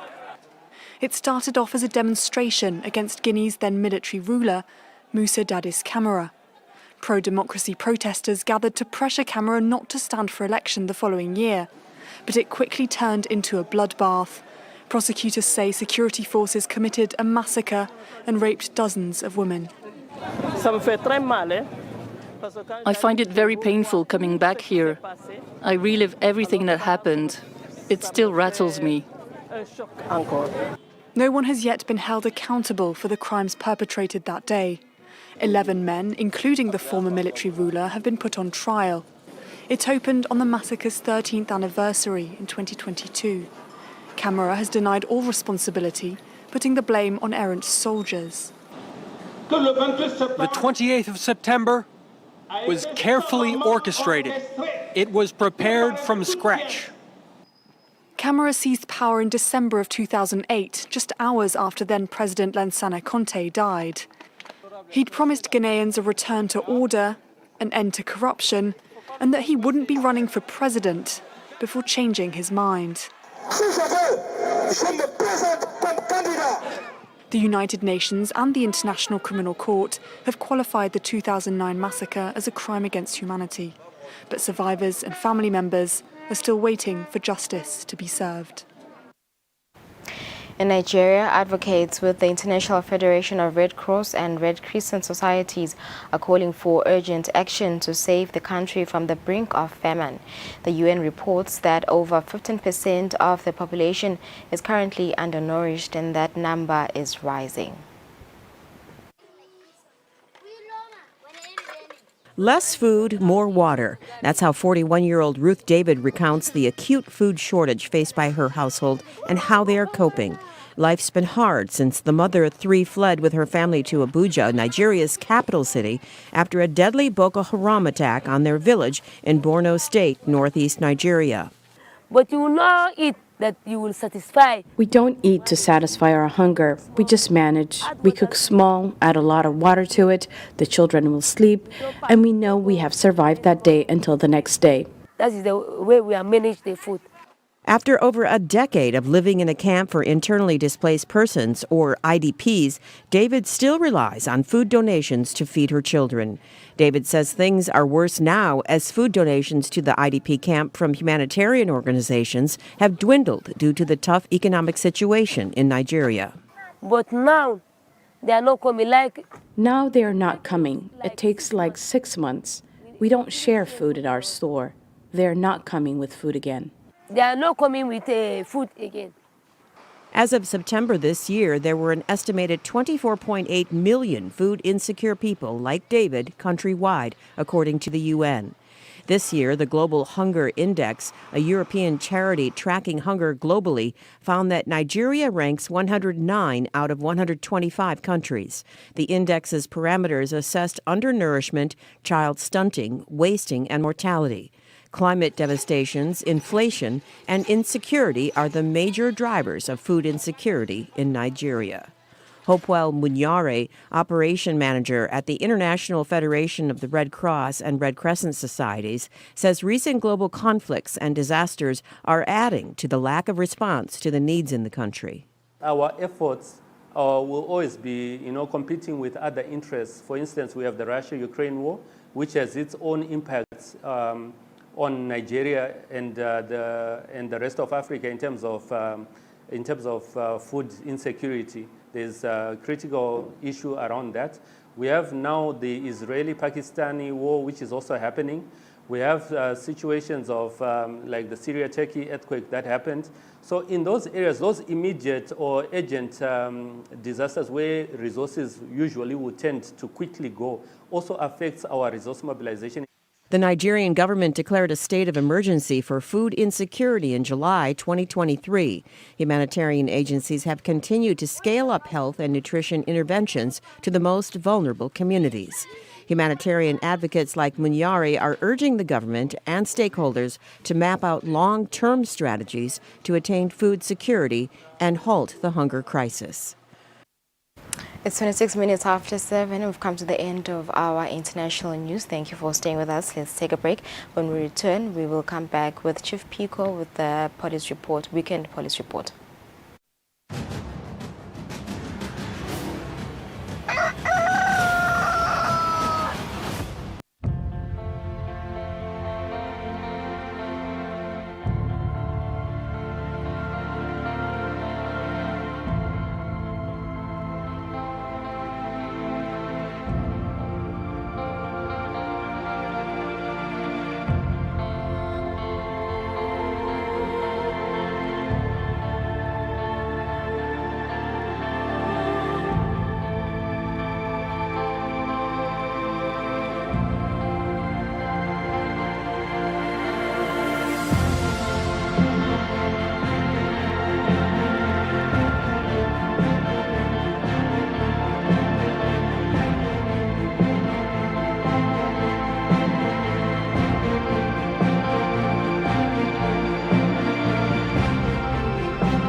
Lesi sikhathi lapho khona emaphoyisa agubha kuba khona kwawo even.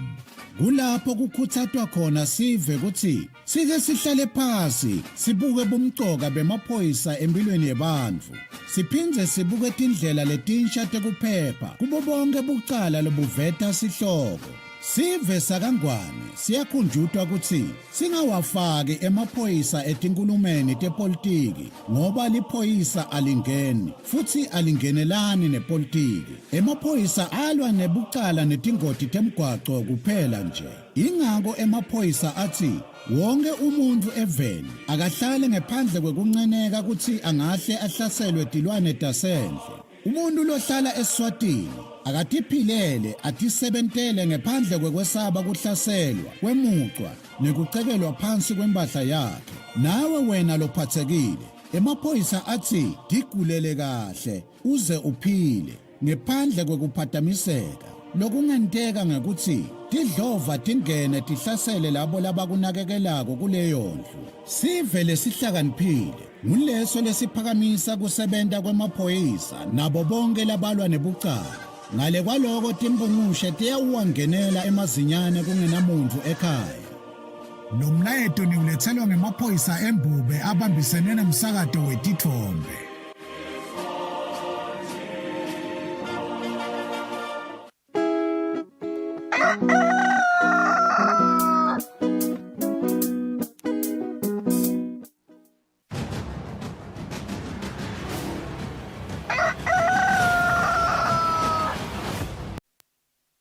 Asiphindze silemukele kulesikhathi sitawufuna kuva kumxhumanisi wamaphoyisa nesive ephindile ivilakati kuthi ingabe imphela somvu lesibuya kiyo ihambe kanjani ngetigigaba letibikiwe khona emaphoyiseni. Asivusele phikho lomhla ekseni ingabe imphela somvu ihambe kanjani? Siyavusela Thombeni. Sivusela lakuso sonke sive sakangwane ekseni.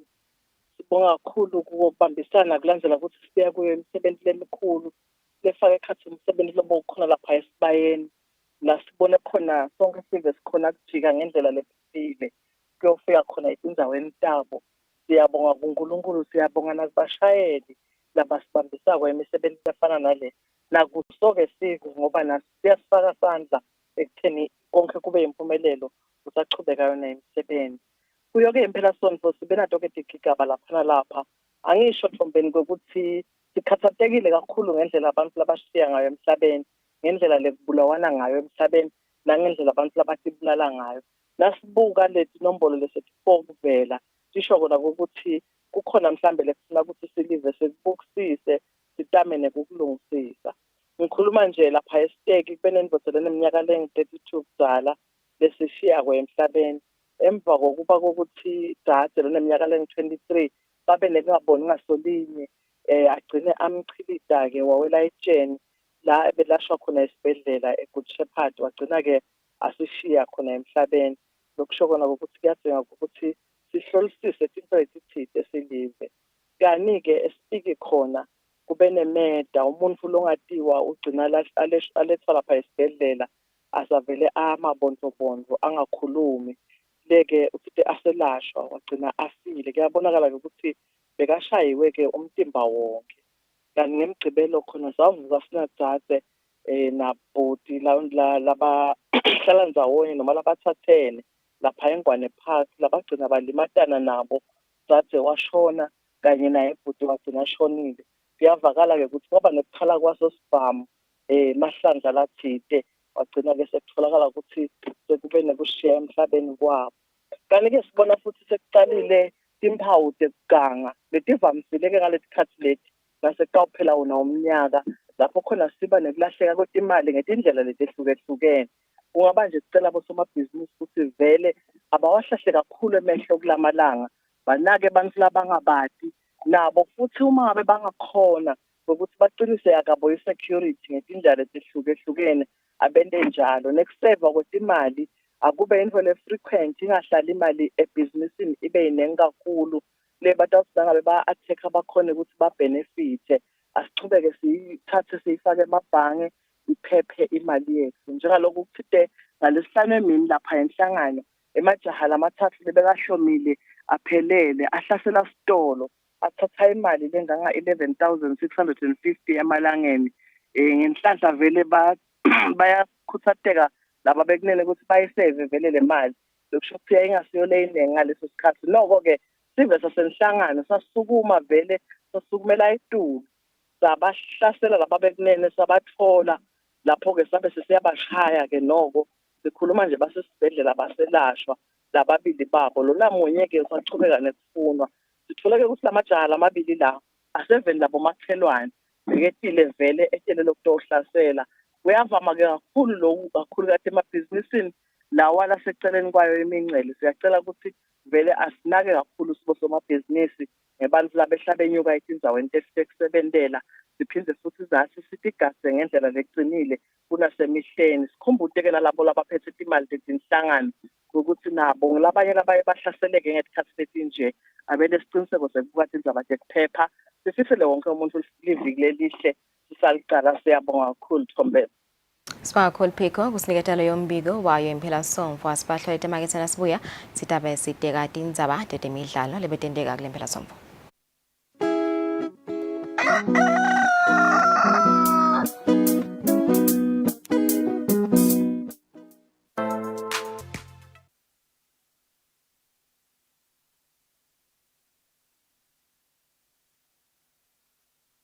Eswatini Lifestyle is all about inspiration, drive, and swag.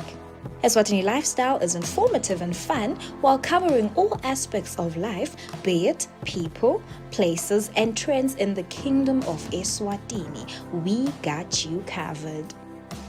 The focus is on the quality of life. Eswatini Lifestyle will spark your interest. Catch Eswatini Lifestyle every Friday at 7:30 p.m. on Eswatini TV, Sibugo Semaswati.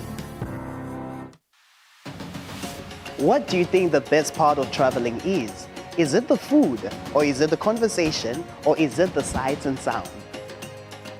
If you're ready to explore, we are ready to show you the best way how.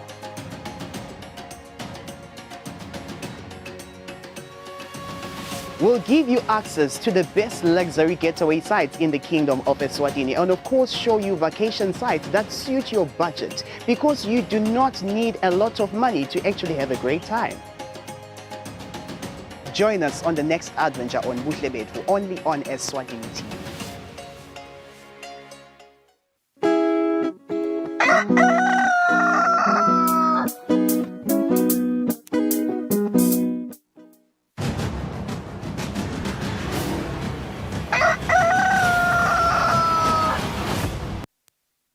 All right, it's 37 minutes after 7. Let's welcome you back on the program. It's been a weekend of despair for some soccer teams and some unexpected wins this past weekend, locally as well as internationally.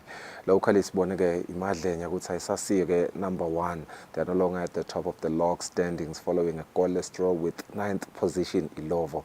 Green Mamba Sangyogele se Tulu kuwo ema log standings ethu as they are up there with 16 points as log leaders after their 3-0 victory against Wanderers. A lot of exciting games from the weekend, but the one making headlines is Mbabane Swallows' victory against Denver Sundowns. Bangelwa yini ke lokho? Linda Mastadlamenta sichazela abantu. Nkosi, let's welcome you on the show. Minengi lemidlalo lebekhona kule mphela sonto kodwa ngathi lengidzaba mlonyeni ngibuka ngisho nasemaphephandabeni ngibuka etinkhundleni tekuchumana Mbabane Swallows iwin yayo against Denver Sundowns ngabe yini lenta ukuthi bemgcwa kangaka? Ngiyabonga Sifiso ngikuthoba lokho ngivusele nombukelo Eswatini TV loyal viewer njoba usho ukuthi imidlalo ibe mnyendana kule mpela somvo ledlaliwe nama surprises abakhona itolo emavuso bekudlala yona igame egcina bekudlala yona Mbabane Swallows edlala na iDenver Sundowns ngaphambi kwalomdlalo lona Sifiso sibone indvo lengavami ebholeni yakithi lapha ekhaya badlali beMbabane Swallows bahlonipha lwakwadlalela licembu leMbabane Swallows Kusile sidze Wanda Samba Jive Mhleko bamnika leso sithombe lesine lijezi number 10 nanhleko lelisayino ngibobonke badlali lase liyafrenyo lengicabanga ukuthi yinvo leyo lekudzinga ukuthi seyikhuthade nangisho kanjalo kubadlali bethu. Ngiyakhumbula ngalomnye umnyaka 2013 i-Royal Party idlala neManzini Wanderers kunemdlali stopper wakamthethwa lwadlalela iManzini Wanderers wasuya khona ku-Royal Party wahlonishwa kulowo mdlalo loyo and nebalandzeli ngalelo langa kwangijabulisa angiyokhohlwa yinto ke leyo bese solo ngayigcina lapho nawubuka ukuthi 10 years later solo ngibona ukuhlonishwa umdlali ahlonishwa ngilabanye abadlali belicembu lakhe bese yadlala ke i-game Sifiso khona iMbabane Swallows nayo iDenver Sundowns. Denver Sundowns ngicabanga ukuthi nayo ngeke ngasho even before ngathi yena coach Milton le team is a new coach kule team less than 11 games labenawo le team but uyayibona lendlela lidlala ngayo le team ukuthi in a direction ngala kuMbabane Swallows ku coach Caleb ngasho nasibuya ku trade fair cup ngasho ngathi coach Caleb uyayakha le team uyahlanganisa lapha kule team as much as kunebadlali abancane laba lengasho ukuthi abede ligama linganani ebholeni yakithi kodwa ngicabanga ukuthi le mixture yalabadlali abancane nalaba experience ngicabanga ukuthi uyakhona lokuyihlanganisa ithi nayidlala ke yona le game nawubuka ukuthi iMbabane Swallows ibuya kule game noma itakule game eDenver Sundowns ibuya kodlala nayo iMadlenya midweek lebe kuyi game lebe isolo iphendwe yakhumbula ukuthi iMadlenya besolo lilandzela ngemuva yadlala ke le game lena nasibona leti thombe tayo ngalesithathu lapho khona ngasho ukuthi Madlenya emathuba ama teams noma angawathola nabadlala naMadlenya kodwa ngeke baze bawashaya so igame eyitolo yayo iMbabane Swallows beyidzinga ligoli iMbabane Swallows because ayikuranga kuMadlenya idzinga le win ukuthi itawukhona ukuthi ibambele pace lapha lagcina alitholile ke yena ayandagadlela lengicabanga ukuthi uyaprove ukuthi uma games lapho khona bamdzinga khona kakhulu uyafika avelele yes yagcina iwinile ke yona iMbabane Swallows nga 1-0 but before le game leyo kube ne game yayo iMonen Pirates nayo iMbabane Highlanders lengicabanga ukuthi nakhona kule game le nawubuka ukuthi iMbabane Highlanders beyidzinga le kakhulu le win le igcine iwinile ke yona iMbabane Highlanders yes iMbabane Highlanders ngicabanga solo yena coach DU because solo nguye lo bambele uyazama yawagrinda lama results inawubuka nje ukuthi bawin against Monen Pirates 2-1 but ngala Monen Pirates tinvati bahambeli neze nani kahle because solo bafuna iwin yabo yokuqala kule season and tinva ngathi bahambeli vele kahle ngoba next game yabo bayodlala neMbabane Swallows so but kule game lena ngicabanga ukuthi i-injury yakhanyakezwe ngiyo le thusela abanyenti because goalkeeper national team lo so kulimala kwakhe akulitsinzi iMbabane Highlanders kuphela kutsinza even necishe nelive lonke yes because ngumdlalo national team but igcina iwinile yona njengoba ngisho iMbabane Highlanders 2-1 le game lena inayo itibeka emathubeni lamahle ukuthi ichube competence singeze no Spurs iwinile ku Royal Party 1-0 nayo leyo ngicabanga ukuthi big win for singeze no Spurs but i-result for me of the week Manzini Spurs versus yona Young Buffaloes ledlalelwe elibonjeni ikore iqala iSpurs kule game le ngamthokozisi yabuya iYoung Buffaloes ya equalizer ngaphiwa bekungumgico iscore salapho sigcina kungu 3-2 lengicabanga ukuthi le result i-result le ngayibooster yona iManzini Spurs but for Young Buffaloes tinvo ku this season atifuni mani kuyihambela kahle neze nani nawubuka ukuthi nawutabohlukhala phasi kuyo imanzi take nothing away from Mazin Sipes, but Young Buffaloes, le quality linayo, le team, na le experience labanayo, ngicabanga ukuthi beba deserve ukuthi bayiwine le game le. But Green Mamba ihleli lapha etulo esiqongweni ina 16 points and iwinile ke Green Mamba nga 3-0 kuManzini Wanderers le ngicabanga ukuthi kuhlala kwe Green Mamba lapha etulo sekutaba likhuni ukuthi yehle yona iGreen Mamba lapha eTulu because nawubuka ukuthi lenzelwa emadlenya and i-team le cishe ngathi ine badlali abane experience lelandzelako ngiyo iMbabane Swallows ina 14 points madlenya ina 15 bese kuba neRoyal Party le Calipas kuNsingizini North because iRoyal Party kuba ikaCalipas nayo beyichubeka ihlala ku 16 points lengana nayo iGreen Mamba so ngicanga itendele pass yona iRoyal Party ngeCalipas Mbabane Highlanders with 12 points i-win yabo against Mountain Pirates basitile because nabo le pace lapha eTulu batawuchubeka bakufake kushisa kulalamanye ama teams Mazin Sipes njengoba ngisho ukuthi this past weekend bakhonile ukuthi banqobe kuyo Young Buffaloes nabo batibeke ethubele lihle because nawutaba namaphuzu lalishumi nalinye emidlalweni lesikhombisa loyidlalile ngicabanga ukuthi for a team lenjengamazini Sipes yinvo leyo lengasho ukuthi ayikhalisi kakhulu Young Buffaloes nani akusiko akhambi kahle 10 points ku 7 games because iGreen Mamba nawubuka le gap ngu6 points ngu2 games loyo kulukhuni ukuthi iGreen Mamba ingadliwa ema games lang2 alandzelane iYoung Buffaloes iwawina alandzelane but lengaphasi emsileni Mountain Pirates solo ayikaze yawina this season and tinvati ihambele kahle ngimvela buhlungu man coach ikhabhodi wakamasosha because the Zimbabwean Gaffer is a very good coach tactician but tinvo atihambi kahle iyadlala le team but nje ishoda ngayo ukuthi the football gods babe ngakubo but at the moment tinvat bahambele kahle nawubuka ke ukuthi idolobha la kaManzini because sikhuluma ngamacembu lang2 lamakhulu asedolobheni la kaManzini Mountain Pirates neManzini Wanderers bobabili bayalandzelana lengaphasi emsileni Manzini Wanderers inamaphuzu lasihlanu nabo bakhale phasi kule weekend kuyo iGreen Mamba tinvat hambi nezinani kahle kulamacembu lawa lang2 so bayidzinga ukuthi sooner or later balijikele lokona Mustang ngifuna siya English Premier League we started off match day 11 of 38 ngeManchester United lokwendeka ingqayizivele ngoba sibabonile ukuthi bese badliwa kangakanani for them to get this nakhona nawuba uthi lingene nini leligoli ubana lokuchubeka ube nako lokungabada kuthi ngayona abachubeka kusetawulunga yini not really convincing win against Fulham. More so because if they lost, master, their win to lose ratio. Beitauba ngetulo ema losses kunema wins abo. But they managed to get this win. The Sebanika get 6 wins, now 5 losses to start the season. But solo malok standings. Let's talk about this game. So game yayo Manchester United nayo Fulham.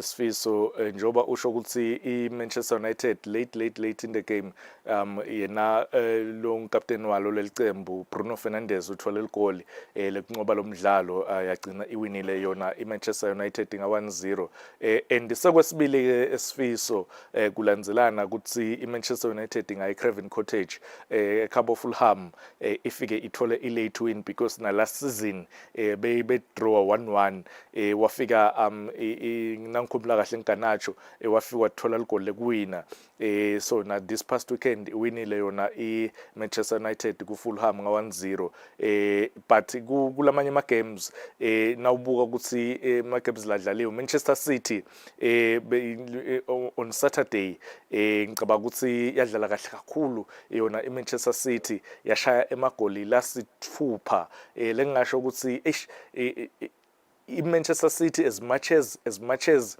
ungeke uze ugadze noma ucabanga ukuthi ngadlala ngalendlela le dlala ngayo but now ushaya 6 amagoli ku against Bournemouth and ku this player Doku wathola eligoli waphinza waba nama assist lang 4.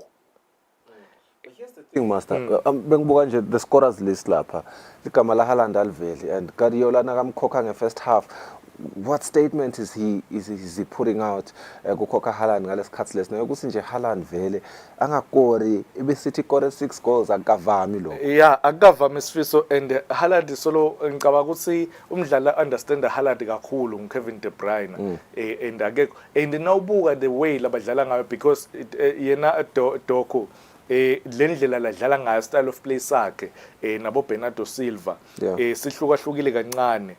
Uthi Doku ngiyibamba le bhola ngende wendela ama step over ngijima le bhola bese ngiyibuyise emva kancane ukwendile vele lokho and lama assist lawatholile lamane ngicabanga ukuthi approve lokho, so yena Haaland akumvumi kancane. Ngiyethemba ukuthi nakubuya yena Kevin De Bruyne utawukhona ukuthi adlale kahle yena Haaland, but nje ngisho mina ngibongela yena Doku ukuthi ngumdlali lo Manchester City lomusha lochamuka khona eFrance ukuthi angashaya goal phinze abe nama assist lang 4 umdlalo munye, and ujoyina ke badlali la lengicishe ukuthi ma legends ePremier League incumbi yawo gcwele Arsenal ke, so futhi batathi ngikhuluma kuna Robert Pires, kuna Thierry Henry, kuna Santi Cazorla, kuna Cesc Fabregas. Let's talk about Arsenal because it's been a controversial weekend for Arsenal. Good titlolelo tibhlungu ngqede Arsenal ngoba even for a person that's a non-Arsenal fan, when you look at the titfombe nawubuka le titfombe yatibuta lo ukuthi bekufuna kujajwe kuthiwe lapha empeleni. What's the fair assessment? Thing 3 thing 2 because last 3 kwabonakala ukuthi akusi offside. 1 ibhola ngale ngenhla ngale Willock bese iphumile. Number 2 kwaba ne foul eGabriel la kora ke leli goli walikora yena Godin leli goli layo iNewcastle, but vele libe controversial kakhulu ngicabanga ukuthi even na Arteta ku press conference yakhe wakhuluma vele kakhulu ukuthi indlela lekujajwa ngayo noma indlela lekusebenta ngayo VAR khona eNgilandi, ngicabanga ukuthi wonke umuntu kudzinga ukuthi atibuke yena emaphutha akhe.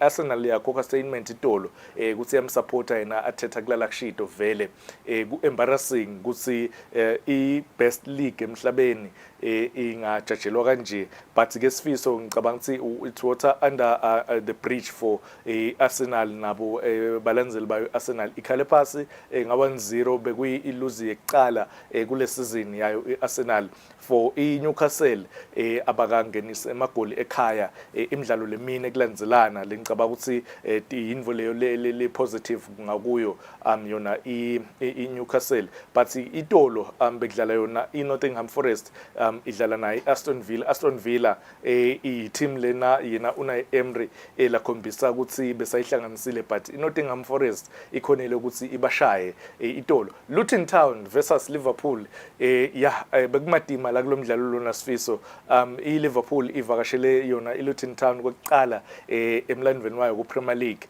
because vele iLuton Town yaqala kufika kuPremier League, but the way ledlala ngayo iLuton Town ikhombisile iresilience kule game lena yate yakora kuqala ligoli ku 80 minutes yena Shang ulalitholile leli goli, but into Sifiso lefike yatsinza inhlitiyo yami kakhulu kulomdlalo le kubona Luis Diaz akora, and nakangena Sifiso ngitsithe engcondweni yami okay Diaz utawukora ke namuhla uyakhumbula ukuthi Luis Diaz emuva ekhaya eColombia bakidnap babo wakhe so vele and uqala ukujima ngalesithathu uticelele kuyo yena ku club ukuthi ucela kubuyela ajime ne team, so ungenile ke itolo ezesub wangena wathola equalizer yayo iLiverpool, and nale umbhalo la uvetile la kule skipper akhuluma ukuthi freedom papa ngicabanga ukuthi kuthinze wonke umuntu emhlabeni nami ngingasiyo ifan yeLiverpool kungithinzile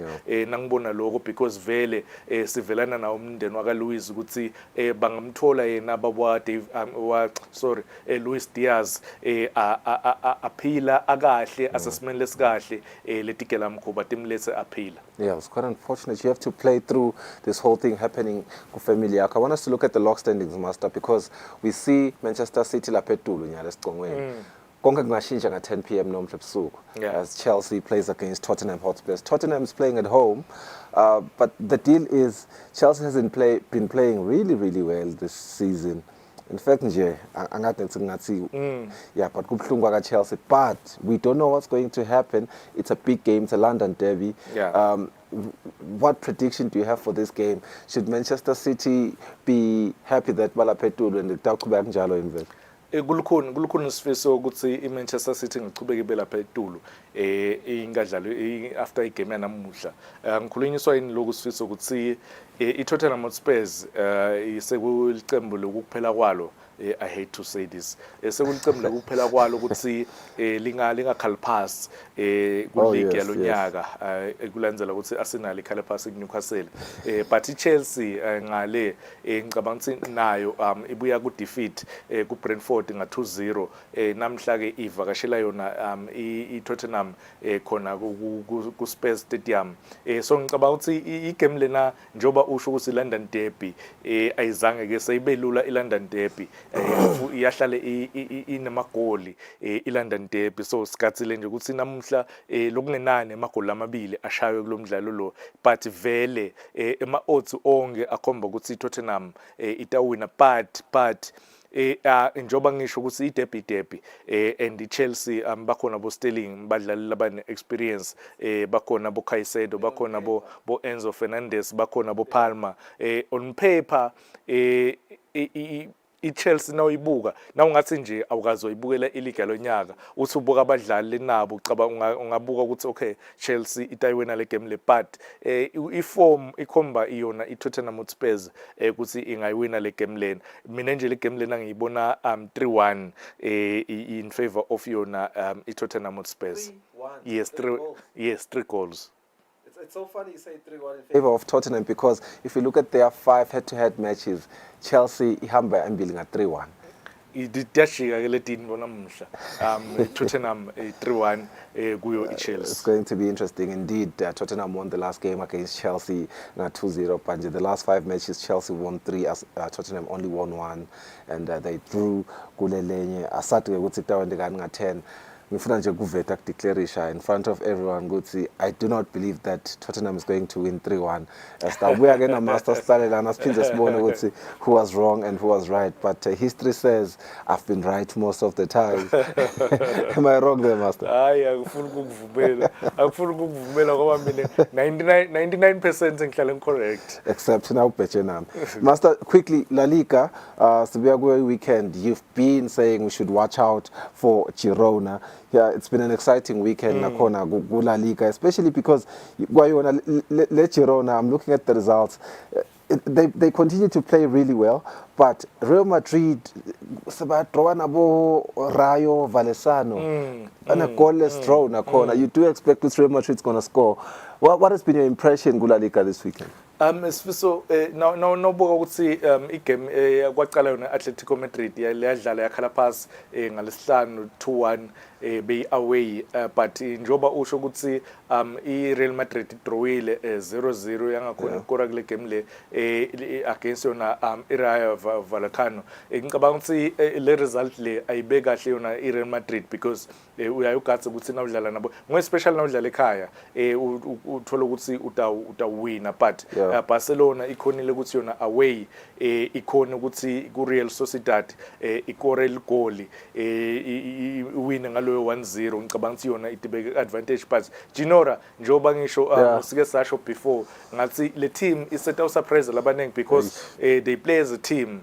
Now ibuka and nawubuka ukuthi bawine 4-2 ngiyakutshela lokho ukuthi le team spirit isetulu kakhulu kuyo iGirona. So ungagatsa vele ukuthi le team if itawuchubeka kanje noma kubebede ema injuries kulabadlali labakhibayo, ngicabanga ukuthi ingene ku Champions League for the first time emlandweni wabo bahambe bayodlala yona UEFA Champions League. But lalamanye ema teams Atletico Madrid njoba ngisho ukuthi khale past 2-1 Real Madrid at least Barcelona korile Atletico korile, Real Madrid ayikakore. I still ndohlale ngisho Real Madrid beyisidinga striker kula summer. So until they fix that, Master, are you saying until they fix that Ufuneka sigatse lama results lama result lawa ngesihlalo singawagatsi because nawubuka ukuthi kulala amanye ama games bahlale badependa kakhulu ku Bellingham lothinzekile na itolo lokungenteka angabi khona kulele eminye imidlalo because of ihlombe and nakungekho ke Bellingham ngibani lo ayithwala le team because Vinicius Junior this season akekho kahle nalabanye badlali so ngicabanga ukuthi iMadrid vele mina nje bengigathi ukuthi mhlambe ingamthenga yena Harry Kane ku Tottenham Hotspur abe number 9 wake then nga January bese balanza Kylian Mbappe. Master, we are 12 matches into the season. You always say ufuna kubela ama game abe 10 icala then you can make your predictions. I know it's still early, but iGirona uyayibona yini hamalo linyawo lokuze kuphela le season? Maybe top 3. Ingangena Champions League njoba ngishilo ukuthi ingangena Champions League if itabate ma injuries. But Real Madrid without the striker, Barcelona has been inconsistent, but badlala kahle no, they're still at the third position. My question then becomes, na isuka iGirona sibona kwendekani top 3 upredicta ini na? Barcelona, Real Madrid, Atletico, Girona. Okay, I wouldn't really want to count Real Madrid. In that order. In that order. Yes. Real Madrid, Italian. Barcelona. Oh, Barcelona. Real Madrid, okay. Atletico, Girona. Okay, I'm saying Barcelona, Atletico, Girona, Real Madrid. I know, Sifiso, sekuthi mina ngahle kula liga ngifeve. I understand. But it sounds no. I understand ukuthi uchamuka kuphi. So but nje kule experience lena because they still have Toni Kroos, they still have Modric, they still have Camavinga, Tchouameni, Vinicius Junior, Rodrigo. Ngababala ngitsini ngicabanga ukuthi le experience leyo itababeke ngababeka ukuthi ba compete Barcelona because bayinqobile yona El Clasico and kula liga ke wanqoba nasethiwa tied ngama point kubukwa head to head so ngicabanga ukuthi Real Madrid ine advantage. Oh, there you have it. Thank you so much, Master, for your insights. Ngelo muhle sifike emaphethelweni sesibuke yona ke iChelsea neTottenham 10 p.m. kuthi ngabe kudawende kani khona. From myself, the whole KBS crew ngisale kahle.